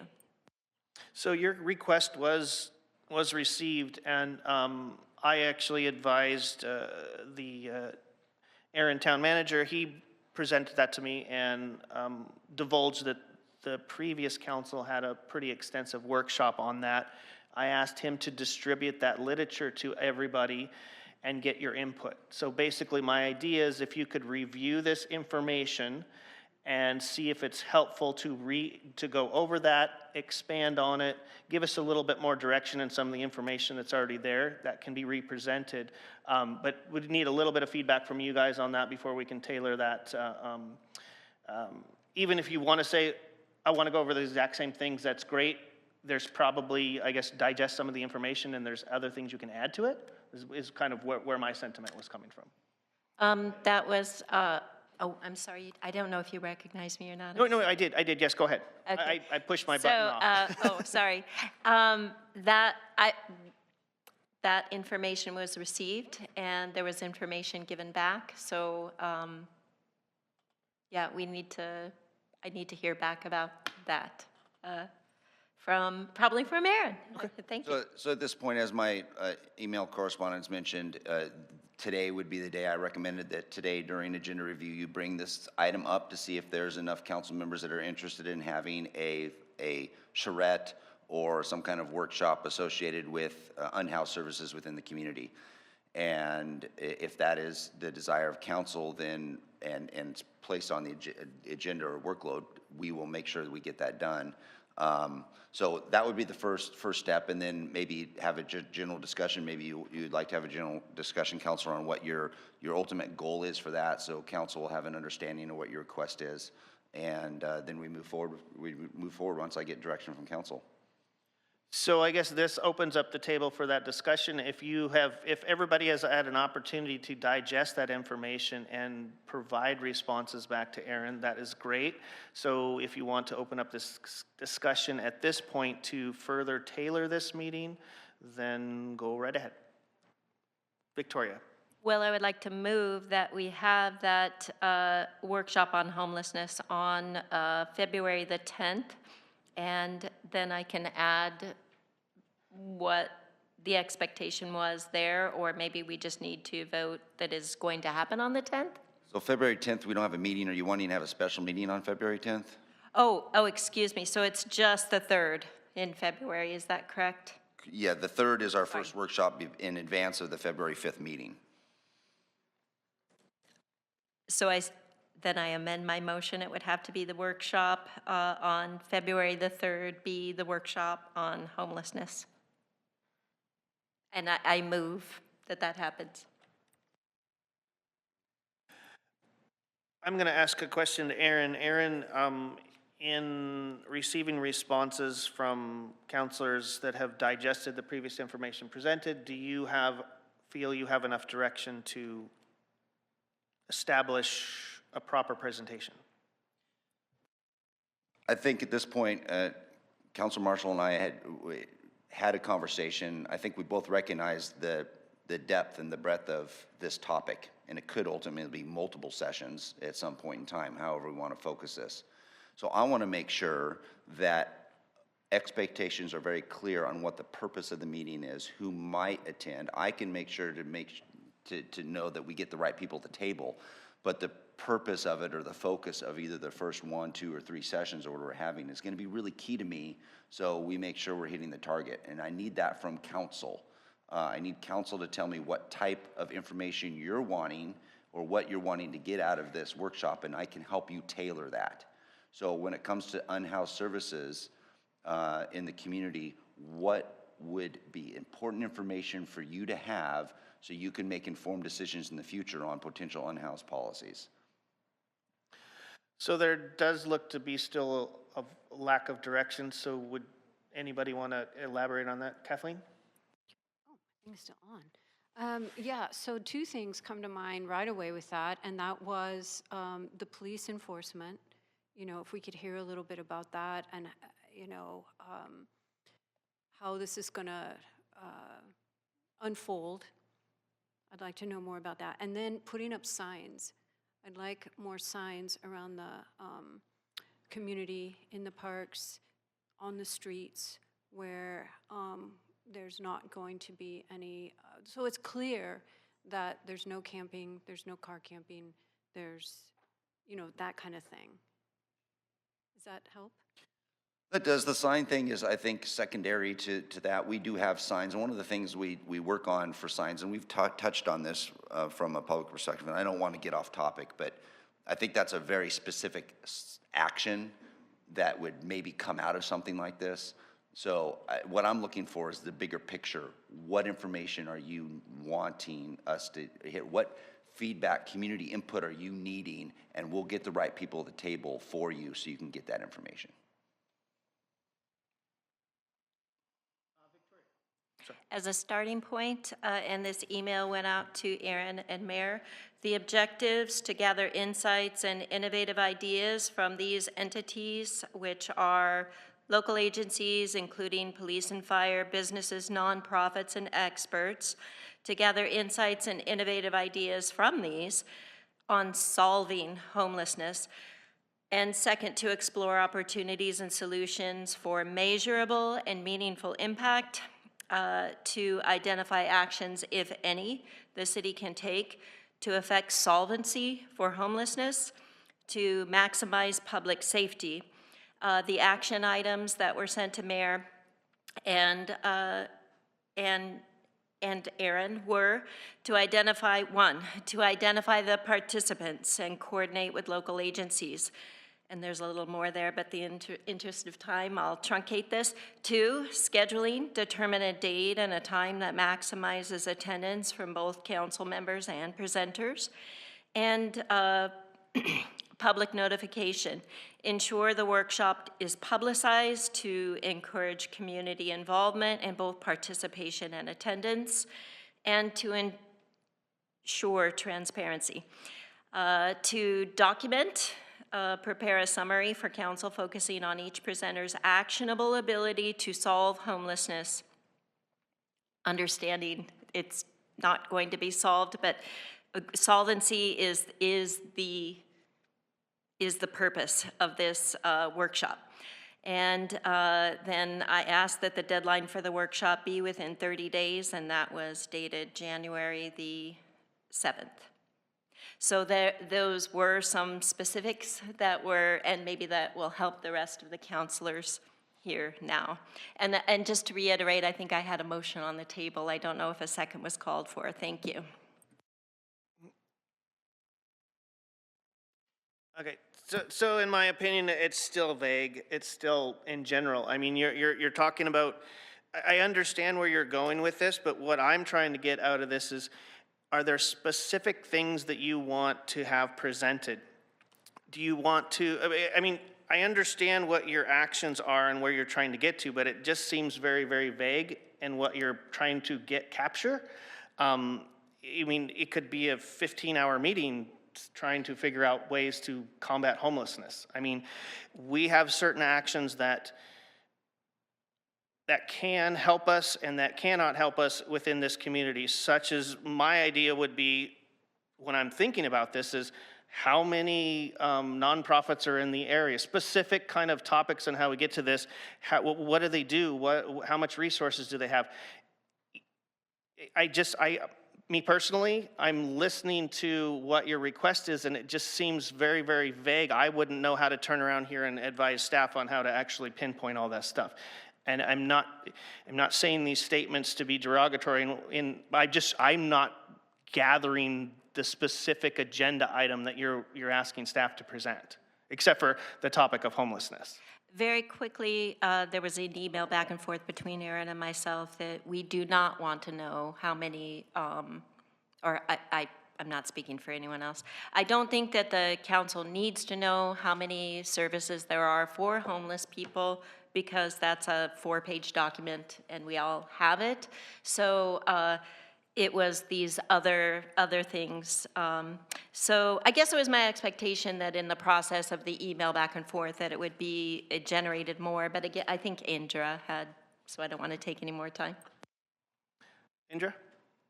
I guess I would specifically ask, I know the police are out there doing a great job and a lot of counseling, and so I would specifically like to know what options that they're giving people, and so those are the people I would like to see, because you're specifically, I believe, correct me if I'm wrong, giving them options of where to go or what they can do, and so I would like to see what those options are and have those people at the table, and specifically the organizations that are able to house people, to provide treatment beds, to provide what those services are, the specific items. Rob, you were wanting to speak, or? No, I was just, well, actually, primarily I was going to agree that until Indra just spoke, that there was really virtually nothing very specific or concrete that staff could focus on. But the other thing that I would hope for is that, and I don't know where we are, has everyone actually watched that video? And if they have and been prepared to discuss this, what specifically was not addressed in that video that needs to be addressed? Because there would be no little purpose in wasting our time and money going over things that are there potentially in the video. So if everyone's watched the video, we can make an intelligent suggestion as to what's not in the video and still needs to be discussed. But and so anyway, again, more specificity, just like you were saying. Rick, or I meant, sorry, Joel, you had your hand up for a second. Well, it's not uncommon when you have a change in a group that you make a decision by step 10, and then some are at 2, some are at 8 or whatever.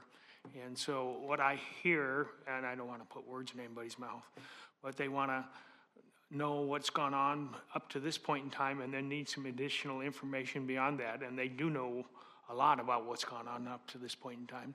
One of the things I was going to suggest was, Kathy, do I have that right? Kathleen, excuse me, I'm sorry. When you go to that committee, ask everybody what they're doing and bring it back here. And I think you'll be really surprised.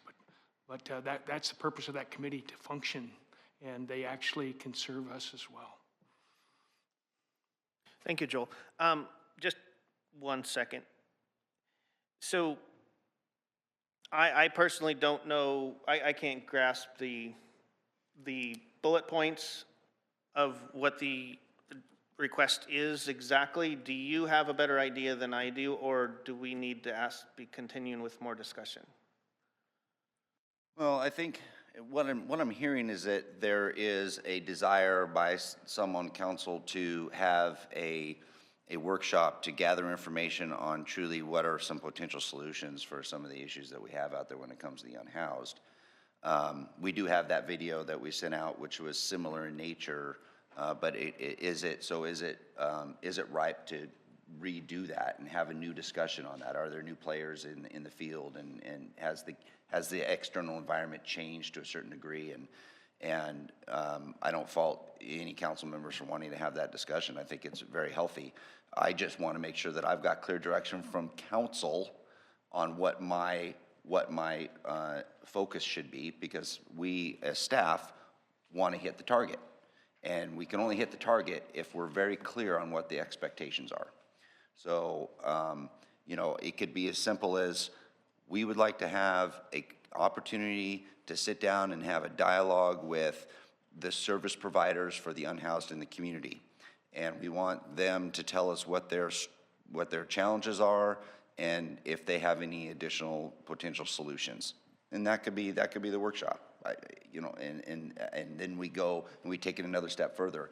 I think if we try to have, at this point, if we try to have one workshop, unless it's very focused, like what we were talking about, I want to know how police enforce, and I want to know where they, you know, what information they provide and what solutions they have.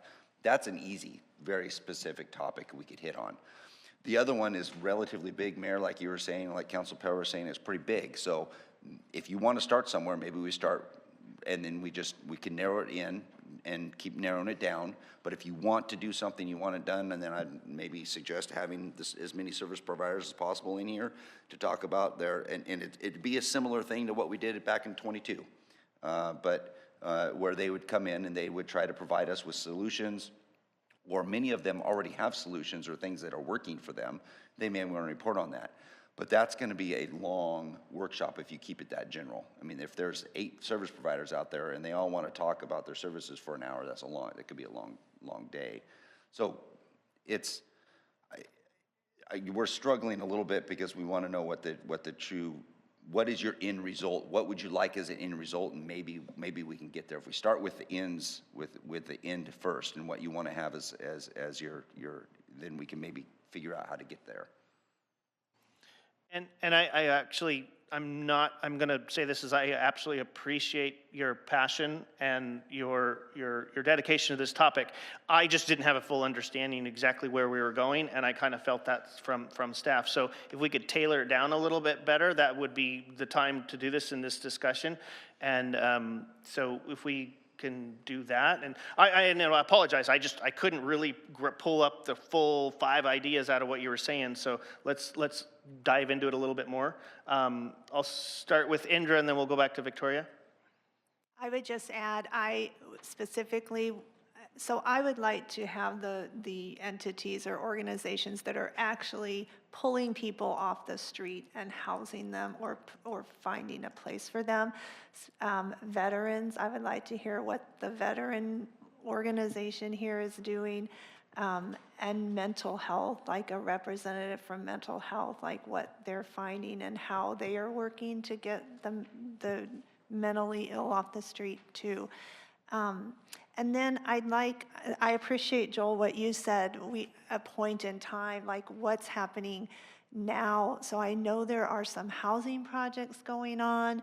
I know On Track's got their thing building, so I would kind of like an update on specifically where those projects are now, when they're going to be completed, how many will be housed, and when.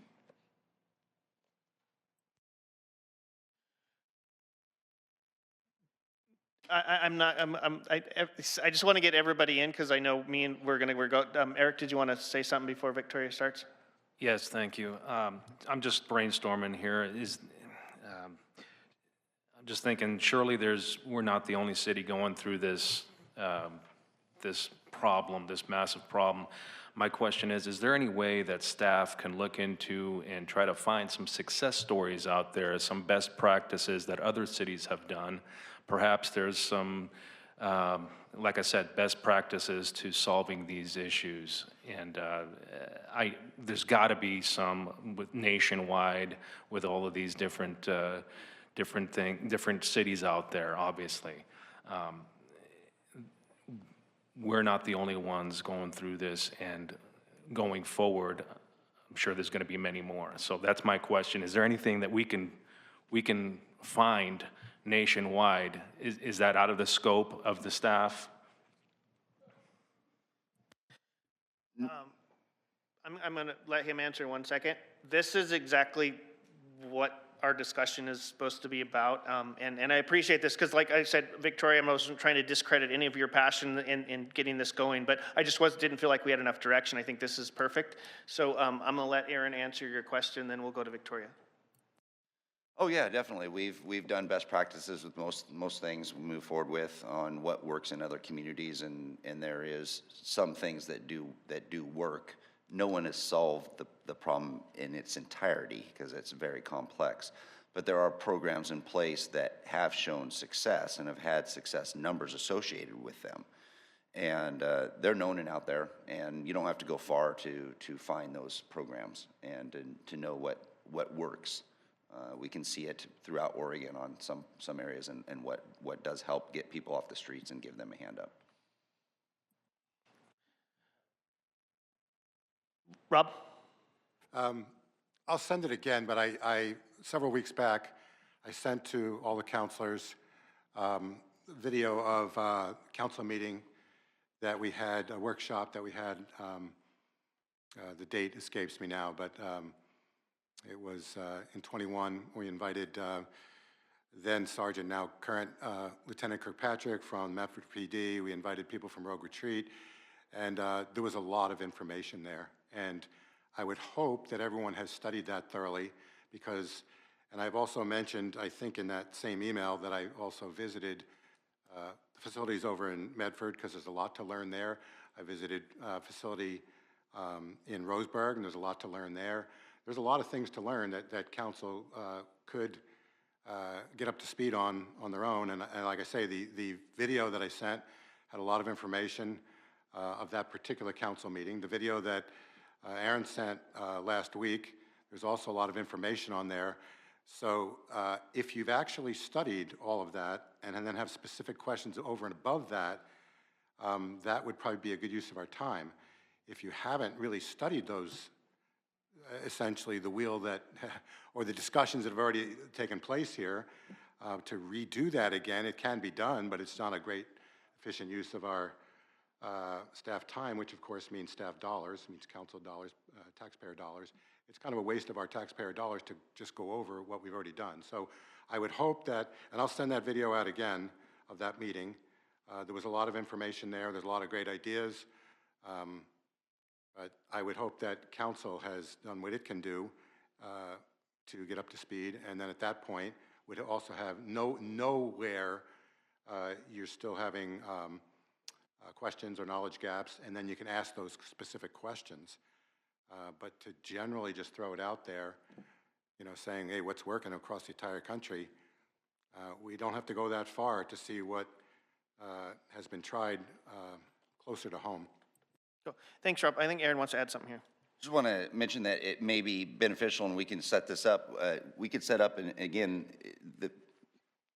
for all of council, we could do a tour of Rogue Retreat and sit down with Sam Engel, their executive director, and he's more than happy to sit down with us. We could do a small bus ride down there or carpool down or whatever, and have a conversation with what works down in the Medford area and their continuum of service and how that plays out, what the costs are, and that operating program. And they're more than happy to share that, and that is a program that works and it's local, but that could be a good thing also. Yeah, Sam totally likes us too. I mean, he showed up Friday night at our dinner, so I think he misses us, so we could probably go see him. Okay, Eric, you got another question, comment? Yeah, just to follow up. I got to get to Victoria. Yeah, real quick here, just to follow up. Thank you, Rob, and everybody else for that input. What I want to focus in on, and I know that homelessness isn't just the problem. Homelessness is, the people are homeless mainly because of the drug issue. So when I said best practices, what are the best practices to focus in on the drug problem that a lot of the homeless have? Homelessness without the drugs is a solvable, hopefully somewhat of is an easier problem to solve than the drug issue. The drug issue is the problem. So that's what I'm trying to figure out is best practices there. If we just have people go to a homeless shelter or something, it's still not going to solve the problem with the drugs. So that's what I wanted to add. I wanted to make sure that we have the drug aspect of this included as well. So if that helps, draw it down a little bit. That's all I have. Thank you, Eric. Okay, I'm going to give the floor back to Victoria because she's going to say, is everybody good? Okay, good. Victoria, go ahead. So two things I think that would be manageable in a workshop would be, as Indra stated, would be our police response. So our local, tell us what the police can do, what the police need, and then also add just for Grants Pass. So we're talking solvency here for the problem that we have locally.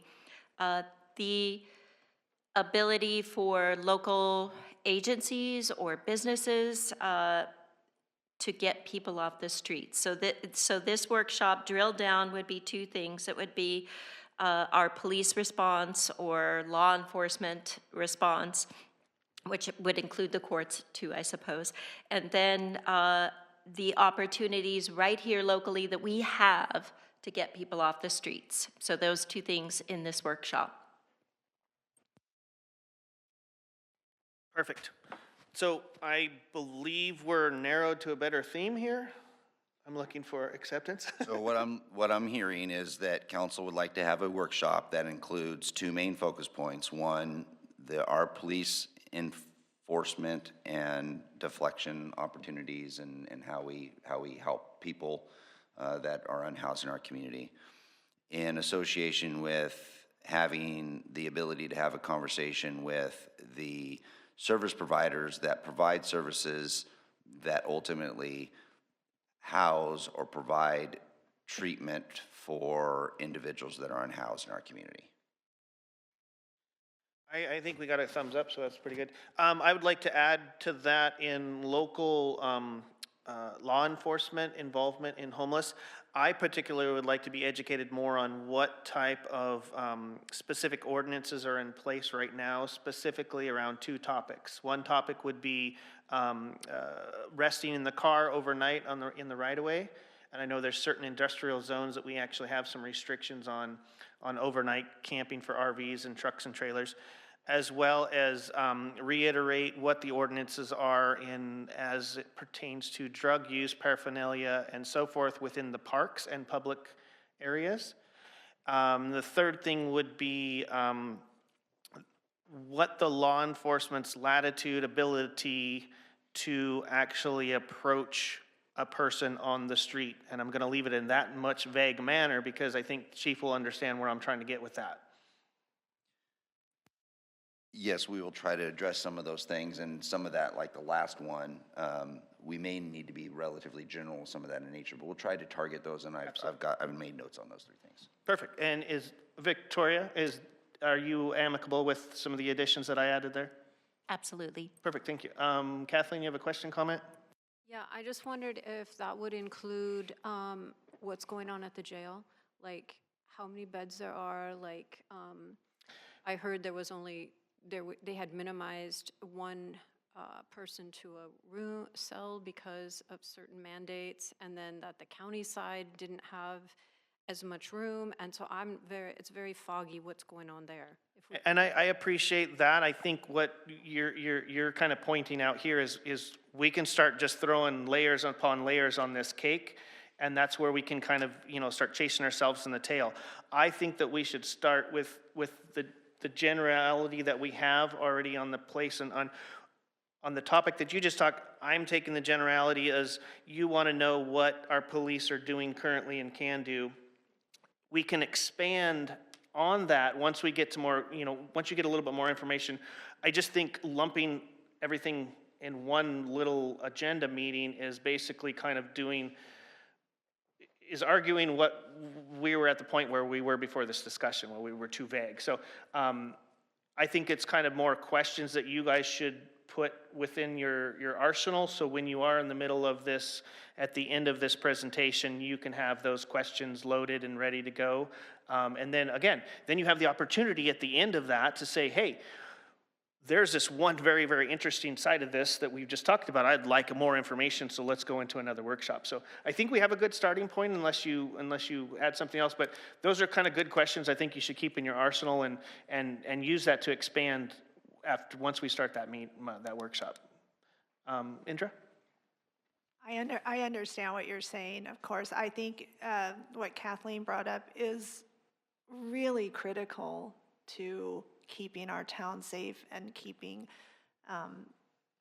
criminals off the street, because I just read an article about someone who'd been arrested over 10 times and is still out on the street. So when Kathleen's talking about the jail, I think that's a pertinent part of our conversation, and I don't know what we can do about it, but I would like to see if there is anything we can do about that. Is more funding for the jail. How do we work with the county to prosecute these petty criminals, because that's a large portion of what's going on here.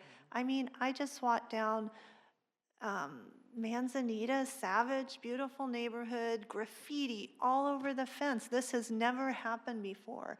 And so that criminal element, getting them off is so important. So if we can somehow put that into this workshop, I would like to see it.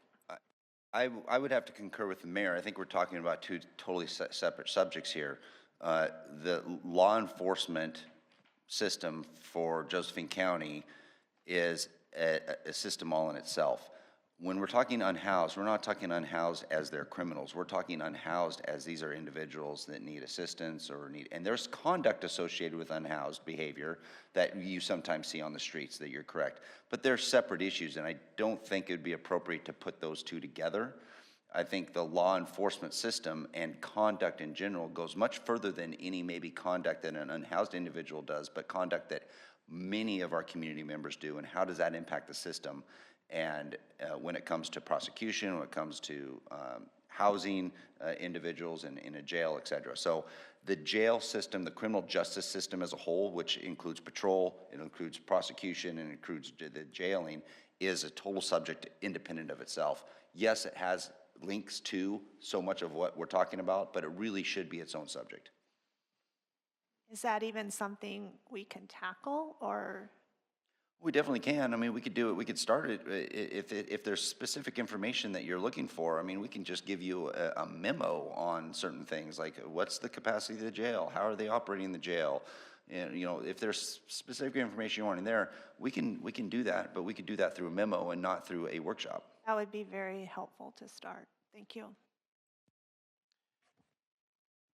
Perfect. And it wasn't to diminish your guys's, but I kind of have the same feeling as Aaron. If you do start putting certain topics together in the same format, it could be construed as targeting I mean, I'm going to say the word, that's exactly what somebody's going to say. Well, now you're talking about law enforcement and what you can and can't do in the same topic as homelessness. Now you're targeting homelessness.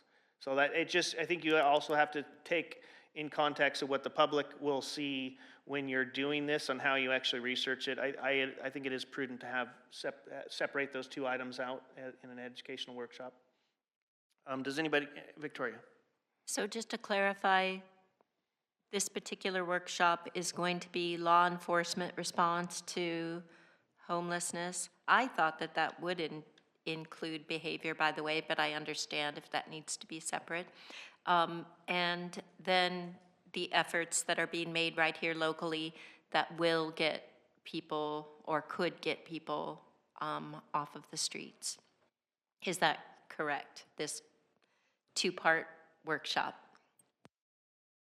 Yes. Joel? I would ask Victoria to use a little bit different word, because words are important. And on that first one, it's not necessarily law enforcement and homelessness, it's law enforcement and criminals. Because criminals are throughout, and they prey on the homeless as well. And so it's to everybody's benefit that we address that in a positive manner, and use the right words to describe it, because homeless is not synonymous with criminals. Criminals occur throughout our city, and they affect everybody, including the unsheltered. So. Yes, thank you. And I know that's what you meant. I didn't mean to imply that. Yeah, Thank I you. know that's what you meant. Perfect.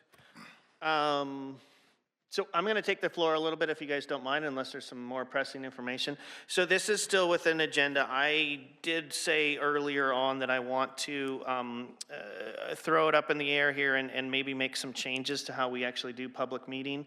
Specifically, the topic that I want to talk about at this moment is public comment.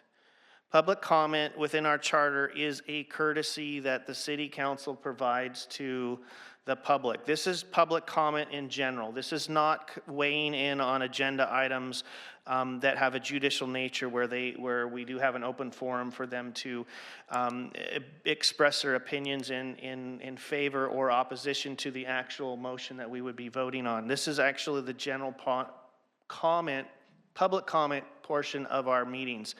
Within the charter, it does say that we would afford the public a total time of 30 minutes. I would like us to stick to that. Current procedure, as the way I understand it, is that a public citizen will come in and utilize a blue card or a card system, write their name and their topic of discussion on the card, and then we would be presented that card, and then we can go through that. Again, the charter states that we can afford the public 30 minutes total. So if we have everybody in agreement, I would like to stick to that 30-minute timeline. So that means if we have one card, that person would be afforded the allotted 2 minutes. If you had 100 cards, then we would have to have the discussion that there's only a 30-minute time limit, and we could give so many people a minute. I mean, might be a hard road sometimes, but the first meeting you guys had was 5 hours long. So I'm going to throw it on the table for discussion. That would be my recommendation, is if we can stick to what the charter says, which specifically would be public general comment would be limited to 30 minutes, utilizing the card system of people signing up and putting their name and what the topic of discussion would be, and then we would go in that order. Rob? Where in the charter does it say that, Clint? I had discussion with the town manager, and he expressed to me that there was a 30-minute timeline that could be. You use the word, it's in the charter, just where is it in the charter? Council has adopted rules that. I understand, I just thought that maybe I missed something in the charter, because it's not in the charter, right? No. The 30 minutes is not in the charter, but it's council adopted rules. I just wanted to be Okay, clear well then I apologize, I misspoke. When you say something's in the charter, that actually has a lot more gravity than. You are correct. What is in the charter is that this is a courtesy. Thank you. it has a lot more gravity than if it was in council rules that the last council adopted. So just to be clear, it was in council rules that are very malleable without a vote of the people. Something that's in the charter requires a vote of the people, as you know. Absolutely. So we wouldn't be changing anything that was in the charter before you get criticized for trying to do that without a vote of the people. I'm saving it here, Clint. Understand. Okay, so it was in council rules. Okay, so now that everybody knows, that's something that's malleable that council can easily change. Thank you. I appreciate the information, Rob, and I do apologize if I misspoke. I do know that is in the charter that says it's a courtesy. Is that wrong? But that's okay. So it's a topic of discussion. If I come across it the wrong here, I was the only person that was realistically singled out in this last event that we had on Friday night, and I'm still in a little bit of an uproar over the whole thing. It was not the way I want my community to treat me, and I don't want my community to treat anybody that sits up here that serves that community in a volunteer, unpaid position. I mean, it was the actions of certain people on last Friday night was unacceptable, and I want to implement some things in the next meetings when we have a lot of the public in here. I want them to understand that everybody needs to act in decorum. We need to treat each other right, and some of these things that I want to bring up and hopefully we can implement are going to be for the safety of us as well as the community. So I would like your guys' opinion if you'd like to make sure that we tailor the general public comment to 30 minutes. That's a question. Go ahead, Indra. My question is, should we decide to adhere to that? Council can always, during the meeting, vote to extend that. Would that be correct if we felt like we wanted to hear more, or no? I'm not sure. I'm going to default to Aaron on that. Yes, council could, if council so desires, make a motion to extend your rule. You were the one that adopted it. I would say that it would be, we're talking public, the mayor is talking public comment. He's not talking a public hearing where public comment is required, or council action item where we are allowing public comment. The mayor's talking about public comment. There is and it's very common to have a 30-minute rule to allow for, because it's a business meeting. There are many opportunities that people have to speak to council or express their concerns about issues. So you could make that change, Councilor, if you so desired. I would just be consistent with how you utilize that, or the rule is weakened. So someone might say, well, you did it for this topic, but you didn't do it, you did it this night, but you didn't do it that night. And it just opens you up, it puts a target on. So whatever you adopt, I would just say, try to adhere to whatever you're comfortable with. And my intention is if something is adopted, there's always the opportunity to change it if we get feedback from the public that's not in their best interest, and you guys can decide that at this point. I am completely and 100% standing up here and telling you why I want this to happen is because I had a very negative experience, and I don't want anybody else to have that experience. Rob. Okay, so I'm trying to understand this. Quite frankly, last Tuesday night's meeting is still a little bit of a blur to me, but I don't remember exactly how long public comment was, rather than people discussing the council action items. It seems like however many action items we had, there was a lot of comment on that. There was, 20 or 30 people that discussed the first one, whatever the first one was, the mint thing.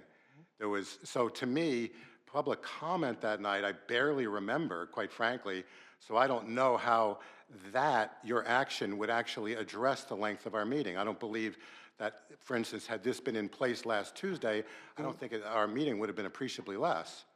Now, correct me if I'm wrong, but what was the minutes on the actual public comment versus people discussing the action items? That seemed to me to be 4 or 5 hours worth, and the comment itself was just a few minutes. What am I missing there, Clint? You are correct. There was comment within each action item, and we actually, I actually removed general public comment before the meeting started from the agenda. So you are correct. The length of the last meeting was not due to general public comment. So basically, reducing general public comment would have done nothing to the length of our last meeting. I forgot, there was no public comment at all. So actually, your solution wouldn't have done anything for last meeting, for instance. Now, the question I also have is, how does your solution address the bad behavior of a certain number of citizens last Friday night? I don't see how it does that either. You know, I don't know if any of those people were in the council chambers that night or not, but I don't see how, in other words, you seem to have a problem, or the problem you seem to be wanting to address is rude or possibly dangerous behavior in public. I don't know how reducing the minutes of public comment, other than almost seeming like a punishment, I don't see how, practically speaking, that would actually do what you seem to want to have done. And I think it could be perceived as punishing the people with your newfound power. I don't know necessarily that that is a good look, and I don't know, practically speaking, if it's going to do what you seem to want to have done. So I'd be against it unless somebody can actually tell me how those two things actually line up, and your solution would actually solve whatever problem, you know, that you experienced. I appreciate your comments, Rob. I'm actually posing this to the council to make a decision, so I'm not forcing any power down anybody's throat. It is something that somebody brought up to me that said that, yeah, that you do have the ability to, within council rules, as you're stating, it used to be 30 minutes long. It's something I'm bringing to you guys to make the decision. I'm not making any of these decisions to punish people. I'm just being honest with you and telling you where my little bit of rage is coming from at this moment in time, because I had a horrible experience. And it wasn't that people were being angry and mad. It was that we physically were accosted by these people. And they were not there to protest. They were there to be, whatever. So this is a question to you guys, if you want to make these changes for the next meeting or not. Sorry, Indra? So I understand that the majority of comments were for the agenda items, which made the meeting long. However, I can foresee in the future where something isn't on the agenda and a lot of people use that public comment time to go on and on and on. And so I think we didn't even have a lot of public comment. I've really never seen a ton of public comment. So I would be in favor of making a policy for 30 minutes. And that's something we could revisit if that turned out to be an issue. Aaron? Did you? Oh, sorry, Kathleen?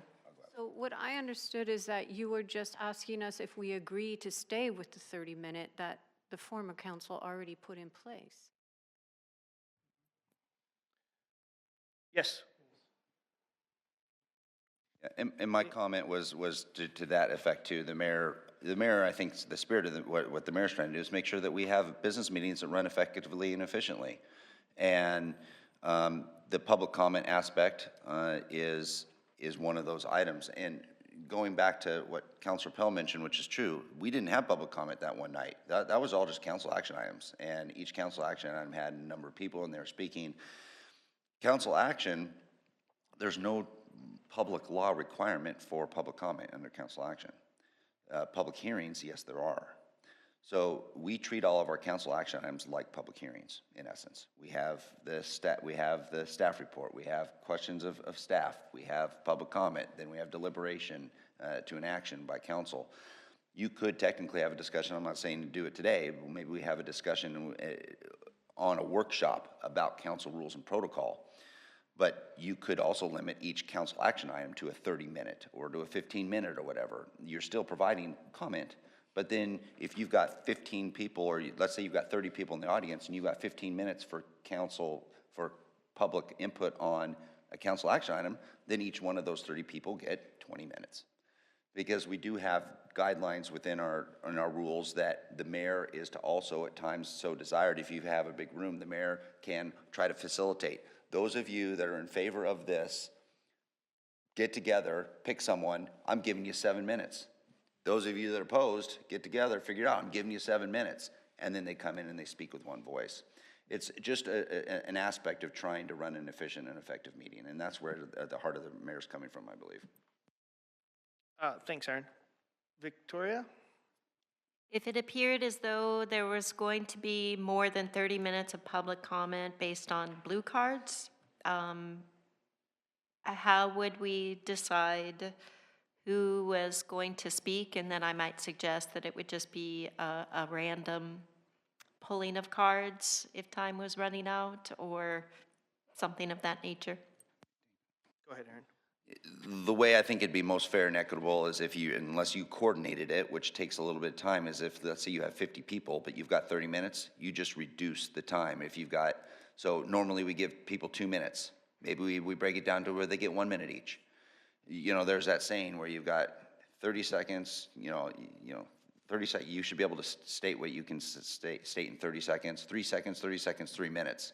What is your topic? What is your interest? So you could shorten the minutes, allow everybody to speak at the same time. But the blue cards help regulate that in advance because you know how many people are speaking. Rob? Yeah, the random picking of cards is probably among the worst ideas you could imagine. You could have people that literally it's the first time in 5 or 10 or 20 years they've ever come to a council meeting to speak, and then they could be told, gee, sorry, you didn't win the lottery tonight. So that's a really bad idea. It would be a lot easier for them to understand, gee, I only got to speak 1 minute because there was 29 other people that also wanted to speak that night. But to just throw somebody out, again, who maybe they hired a babysitter, maybe they whatever, maybe they got a ride here because they don't drive at night, and to tell them they can't speak that's a good way to inflame people, I think, and it wouldn't be a smart move. Thanks, Rob. So I just have a question, whether you guys want to stick with a 30-minute time limit or not, and then we'll wrap this thing up. Thumbs up? Joel? Questions, comments? Well, the time limit to me is one of personal convenience, and it can work either way. The subject that concerns me most in my community is the de-escalation and civil comment. And, public discourse is an important part of that, done in a respectful manner. And so I was just asking myself what was the answer to the other question about how to de-escalate the P-brain, the lower brain activity, and get it back into the upper brain so that we can make good decisions together. And I haven't answered that yet. So that's why I was, the 30-minute one. If you need more time, you can always extend it. It'll probably do well for most of our meetings. I'm not sure it's the most relevant question before us. Rick? Joel, I like what you said, and I think the main essence in there is that people want to feel they're being heard. And I realize if we limit it to 30 minutes, I would like to say either somebody else has spoken what that other person is thinking, so they feel heard. But I think also the discretion the city council has, if we feel the moment is appropriate, we can extend that time. But otherwise, as we've seen over time, we can sit here when we didn't have that 30-minute limit, we would sit here and hear the same comment over and over again with no real new revelations. Thank you. Rob? Yeah, Rick, I agree. The past count, yes, going back just a little further, we had the group that was hijacking the beginning of all our meetings when public comment was in the beginning, and that, we changed it to the middle the meetings for that reason, because again, that group was saying the same things over and over, not just at each meeting, but meeting after meeting after meeting within each meeting. But also, I just wanted to point out that while the last council did have the 30-minute rule, which I would be okay with, I don't know that we ever enforced it because we actually placed a pretty high value of giving the public the ability to express themselves. And I definitely would not be changing it from meeting to meeting. based on, because we'll be accused of, based on, partisan preferences, which is obvious. I mean, there's zero doubt that if we were going to extend public comment, you might do it for some group, and the former mayor might do it for a different group. And a future mayor might, again, do it for a different group. So, extending it or changing it from meeting to meeting, I think, is probably not a good idea. We did make that rule, but we also, I don't know that we ever enforced it because we placed a very high priority on allowing people to express themselves for better or for worse. And I appreciate the comments, Rob, and that's exactly why I'm kind of bringing it up at this moment in time till we get into our regular meeting schedule, so we have kind of a consensus going forward. Kathleen? Well, what comes to mind to me with that is that if the last council wanted more public input, why did they reduce the public speaking time from 3 minutes to 2 minutes? Rick? Because we heard the people saying the same thing over and over again, and usually in their first minute. They have made their point, which we realize, and then they elaborate, and they just keep elaborating on the same topic. And we found the 2 minutes worked actually quite well. And I'm not here to hash out what anybody else did. This is what you guys want to do going forward. So basically, I asked the question if you'd like to stick to a 30-minute time limit for general public comment. I got a thumbs up from everybody and discussion from Joel. So I'm taking that as you guys want to stick with that. So we'll stick with a 30-minute timeline on general public comment. And we will not be, this will be set precedents going forward. You have the ability to discuss this in the future and change it in the future, but we're going to utilize this going forward. Does anybody else have any questions or comments, or can we end this thing? Perfect. Thank you very much.